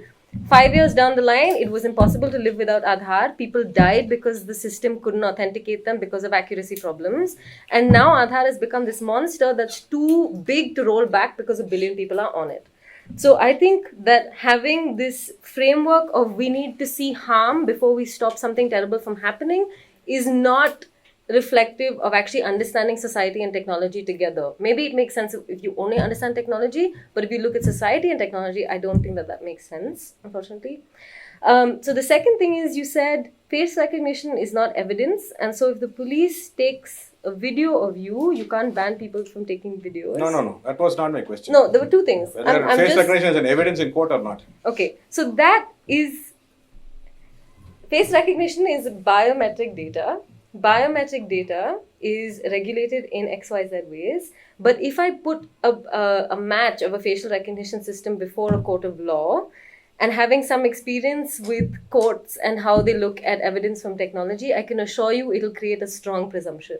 Because there isn't any critical basis on which we are taught how to ascertain a match on a facial recognition system. There's a reason that a lot of people say this is neutral because the computer said it. Like, let's get the human out of the loop. Let's have a neutral computer decide this for us. So I don't think the evidence law is that clear that we have a finite list of things that can be called evidence, but it will definitely have a strong bearing on court proceedings. As far as I know, as of today, there is no court law which says face recognition is an evidence. But there's no court of law that says it isn't. We'll take this to the audience. Yeah, we'll take that as well. Actually, I want to clarify one more thing as well. Don't think that I am actually, I am for, I am for monitoring protesters or anything like that. So all I'm saying is screening something is say face recognition works like this. Somebody is screened. What is checked against as a database is what needs to be regulated. So you have to, the government and the courts have to put norms on who can be, what is the database which is actually being checked against, rather than, checked against the database. Let me come in there, and I'll give both of you a chance to close before we open up to the audience. What we are I think both of you in some sense are veering towards is that we should be thinking about how to regulate facial recognition, that there are some cases in which facial recognition, the use of it should be constrained, the ways it is currently deployed should be regulated. And here's my question. What we've seen in the data protection bill is that we started from an initial position that big tech needs to be regulated and state use of data also needs to be regulated. What we've ended up with is basically a bill that gives a lot of exemptions to state agencies, right? So what prevents us from going down the same path in the case of facial recognition, which is that we regulate private providers of facial recognition services, but end up giving lots of exemptions to government use, right? And that's a risk that has already been seen in the data protection bill. The government has a huge amount of exemptions. And there's no saying that something similar will not happen for facial recognition. So given the fact that there is this risk in regulation, how do you think about actually formally bringing facial recognition under some kind of a regulatory framework? And Vidushi, you can begin by responding to some of what Vijay was saying and then moving on to this. Yeah, so I think you said the government and police should decide what databases should be used. I am profoundly against that assumption, because I think the problem is often centralization of power, as we're seeing with the data protection bill as well, where you suddenly say the government has all these exceptions. The government decided that it was the exception, which is a whole other conversation, I think. But the minute we start placing unfettered power in institutions that have leanings and that are made up of people who have their own biases, I think we've already given up a lot of our rights. The fact is that a document, basically what the law does from a human rights perspective is that it limits the government's reach towards that human. So I have freedom of expression, and if the government wants to infringe on that freedom, it has to tell me that it's necessary, it's proportionate, XYZ. By saying that the government gets to decide which database is used, we're basically opening it up for any amount of abuse, which we've already seen. And I think also having standards like suspicious people or problematic people is different because it changes with the government of the day. In fact, I had a question about face taggers used in T Nagar in Chennai, because it says it finds suspicious looking people. And as a lawyer, I wonder what suspicious is, but as someone who understands the tech as well, I wonder, how do you train a system to look for suspicious features in a person? So do you say someone who's not wearing some types of clothes, or like, that's just a question, that's not a rhetorical one. And as far as regulation, I'm not towards regulating facial recognition. I think we should at least have a temporary moratorium on it, because I don't think that our ecosystem, whether technical or legal, is mature enough to deal with it. I don't think that regulation will help, because, I mean, we've been fighting for data protection for But then you can't do any of the stuff he was demonstrating in his talk. But I think that the weight of the cost and the weight of the benefit leans heavily in favor of the cost. And also, having studied these systems at scale, these are great one-off, and I don't want to minimize the human impact of these amazing stories, and I think that is commendable. But I do think that if we look at the bigger picture, and if we look at a system that can't even perform at 1% accuracy and can't tell the difference between genders, I don't know if it makes good legal sense or rights-based sense to deploy it. And last question, so I have two questions for you. The first is the suspicious people thing, but the second was, you said FaceTagger has an accuracy rate of 99.4%, and I'm wondering if that's at the point of recognition or at the point of laboratory testing, because I've never heard of a system with 99.4%. You go, finish your question. I'm done. Did I answer your question? Yeah. So first I'll come to your suspicious one. So I believe that you've taken it from a news article. So, so FaceTagger Patrol, which is an app, and I think I already answered your question. So the policemen have their instincts, okay? Sorry, but I don't mean to interrupt, but that's my problem. Like, why are we at the mercy of police's instincts? Sure. Because they will always bend, they probably won't bend towards me, I'm just saying. But police suspicion is also human suspicion, which is very, very subjective. And I don't think we should be at the mercy of it. Can I ask one question to you? Yeah. So how do you expect the police to work? So they can't suspect anyone. They have to be on the street and defend our city. How do you expect them to actually work? I'm just curious. Leave face recognition as such. So police have a bias, okay? And they have to guard us. How do you expect them to perform the duty? You tell me. Without a rhetorical question? Yeah, without a face recognition. You leave face recognition as such. So technology is allergic. Again, you leave it. Tech, society. Society is the problem here. And tech can't be the answer is my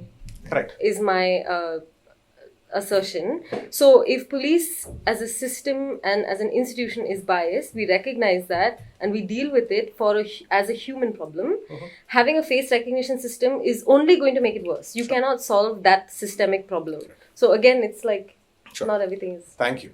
So, so this automated face recognition system is actually a hyped up word. Okay. So there's nothing called an automated face recognition system. It's not like, someone is identified, it automatically shoots that person or person is arrested. Okay. The system is actually monitored by humans, and that video illustrates it as well. And that's how at least the face tagger is concerned, how the police uses, say, no human can remember all the faces of criminals. It's humanly impossible. Okay. All we are doing with face recognition is we are narrowing down the search and giving them a filtered result so that a human can infer whether it is the same person or not. They can ask subsequent questions to make sure to confirm that it is the same person. So this automated AFRS is just a hyped up word. Everyone thinks, okay, cameras recognize them, so they get arrested. It's not so. It's in the hands of humans. Humans, compare them and infer them. What's wrong in that? So that's the beauty of face recognition itself. So because in your fingerprint, If there is a false positive, you will never know. How do you infer? So how do you compare two false positives? So if you take biometric, for example, right? You have a fingerprint. So there is a match. If it's a wrong match, how will a human infer? A face recognition provides an alternative. It provides a photograph of the person. So a human can compare against that. Yeah, we also provide a confidence score. So the human can infer whether it is the same person or not. And take, ask subsequent questions to confirm also. So it is not an automated system. It is in the hands of humans. It is, that's how the system works. At least with face tagger is concerned. Okay. I'm not going to let you come in right Anyway. now. I have one last question for both of them before I open it up for the audience, which is that within this room we are all engaged and trying to understand. One question on accuracy, I think. Yeah, I missed your question. Yeah. So accuracy is a lab tested. So LFW score. So 99.4 99.4 yeah. lab tested, right? So the face recognition accuracy depends on two things. How good is the reference picture and how good is the environment as well. Okay. So there are two things. So just to get bit to go into technical. So there is a comparison engine. So it throws up, a score, and there is an inference engine which actually says, what matches to pull out of it. And we provide a percentage for a easier understanding. We provide a percentage on top of it for the police to understand or anybody to understand what it is. And the accuracy, so it's at least our algorithm is concerned, we tweak the inference engine based on the where it is deployed. So if it is an access control, then we keep so the environment is actually much more controlled. Yeah. So our inference engines are stricter, so it will allow only people who are authorized to enter. In terms of child trafficking, our inference engines are kept low because people can actually, it's in the hands of humans, so they can actually infer whether, it is the same person or not. Thank you. That's a little bit of technology. So my last question is really more to Vidushi, but Vijay, feel free to talk about it. We were discussing a point during your talk on the erosion of fundamental rights and how large-scale profiling can actually have some kind of a chilling effect on how people behave. So I was just curious to know, there are many cities in the world that deploy CCTVs and facial recognition on a much more intensive scale that we do. What, if any, has been the effect on, say, access to public spaces, on people accessing, say, public transport and so on? Because it's ironic in one sense, because in the Delhi elections, one of the contentious issues is how many CCTVs has the AAP government managed to actually put up, right? So the debate is the opposite, right? Are we putting up enough CCTVs so that we can prevent crime against women? So, I mean, in short, does it have a chilling effect, or does the public really not care? And if it does not care, what do you do to sensitize it? And is it even worth it to actually do so? Right. No, you go ahead. Okay, so you said CCTVs and where else, right? Okay, so I've studied the use of CCTV cameras in Singapore, and I want to preface this by saying Singapore is a very different society than ours. There's insane, I mean insane in that, like, I can't fathom it, but there's complete trust in the government, and freedom of expression, privacy is not really a consideration in their core constitutional values.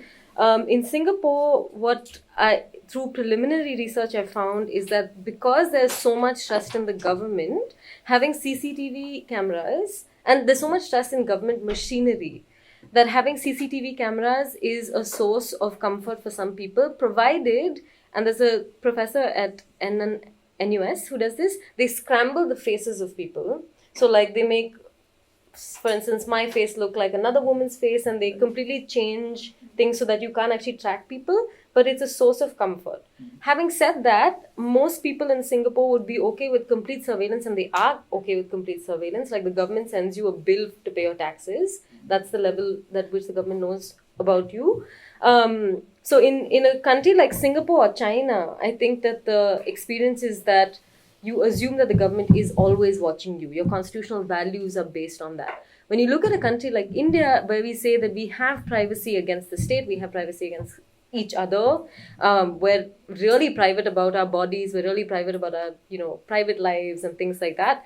I haven't seen a use of CCTV footage, so to speak, that has always worked well. So, for instance, in the US, what they found was because of the use of facial recognition, a lot of CCTVs are being put up around, I think, the Boston area, but also in San Francisco. And what they found was that it actually led to a lot of problematic human problems. So, if I'm a police officer and I have a crush on a woman, I use that to, harass her, and there's no state machinery to make me stop doing that. So, I think the logical leap, in a short answer, the logical leap between having more CCTVs and greater safety for women is a flawed one. And I've written about this quite extensively as well. But the fact that more people see you doesn't mean that you are more safe. The fact that you are tracked does not mean you're more safe. Right. So, from my experience, so we get, so there are, CCTVs are an important factor for India's security or any city security, because a lot of times police come to us with footages, okay? So not necessarily for face, but we try to clean up. So the CCTV, what it provides is, so no crime happens without an automobile. Okay, that's a thumb rule. No crime can actually happen without an automobile. So what the police always look for is the number plate. Okay, so you crack the number plate, you are actually getting a giant leap, a lead into the investigation. Okay, so without a CCTV, with growing crimes in India, with population exploding, we are becoming, so it has become, so the crime, for at least the theft for that matter, has gone from a need-based theft to a luxury-based theft. So there are people who steal mobile phones for luxury rather than a need, right? So how do you stop a society? So to quote the New York police commissioner, it will be he said, it will be a shame not to use 21st century technology to manage and make cities, the 21st century cities, to make the 21st century cities secure. So CCTV is fundamentally needed in India. I really think it is needed. But as I agree with Vidushi, so it all leads to, so why it is okay in Singapore, why it is not okay in India, is not about the technology. It is not about the people. It is about regulation. So I'm also for it. So we should have better regulated, better laws, and the gentleman said laws should be faster, legal systems should be fast. Definitely, at least for things like this, it should be faster, much more stringent, much more regulated. That's how it should be. I believe CCTV cameras are important.